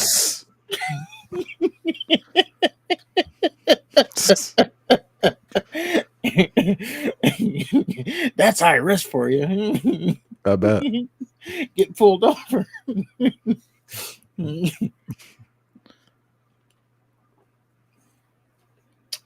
But I think that's all we got here. And it's getting late anyway, so we do have to. Oh, yes, that is all the news I got here. So on that note, thank you everybody for watching. Hit the like button, hit the subscribe button on your way out. And we did have 2 more comments. I know you guys are probably not here anymore, but Hunter Iggy, Jazmyn Nyx, what's your thought looking for a different job that is not wrestling? We kind of already talked about that. And then we have Freddie saying Booker Andrade can't cut it in WWE. Yes, he cannot cut it unless he has a mouthpiece. But that is all the chat. That is all the news. That is all the show. So, is there anything else? Nope. I guess then, on that note, survey says 1 more for the good guys.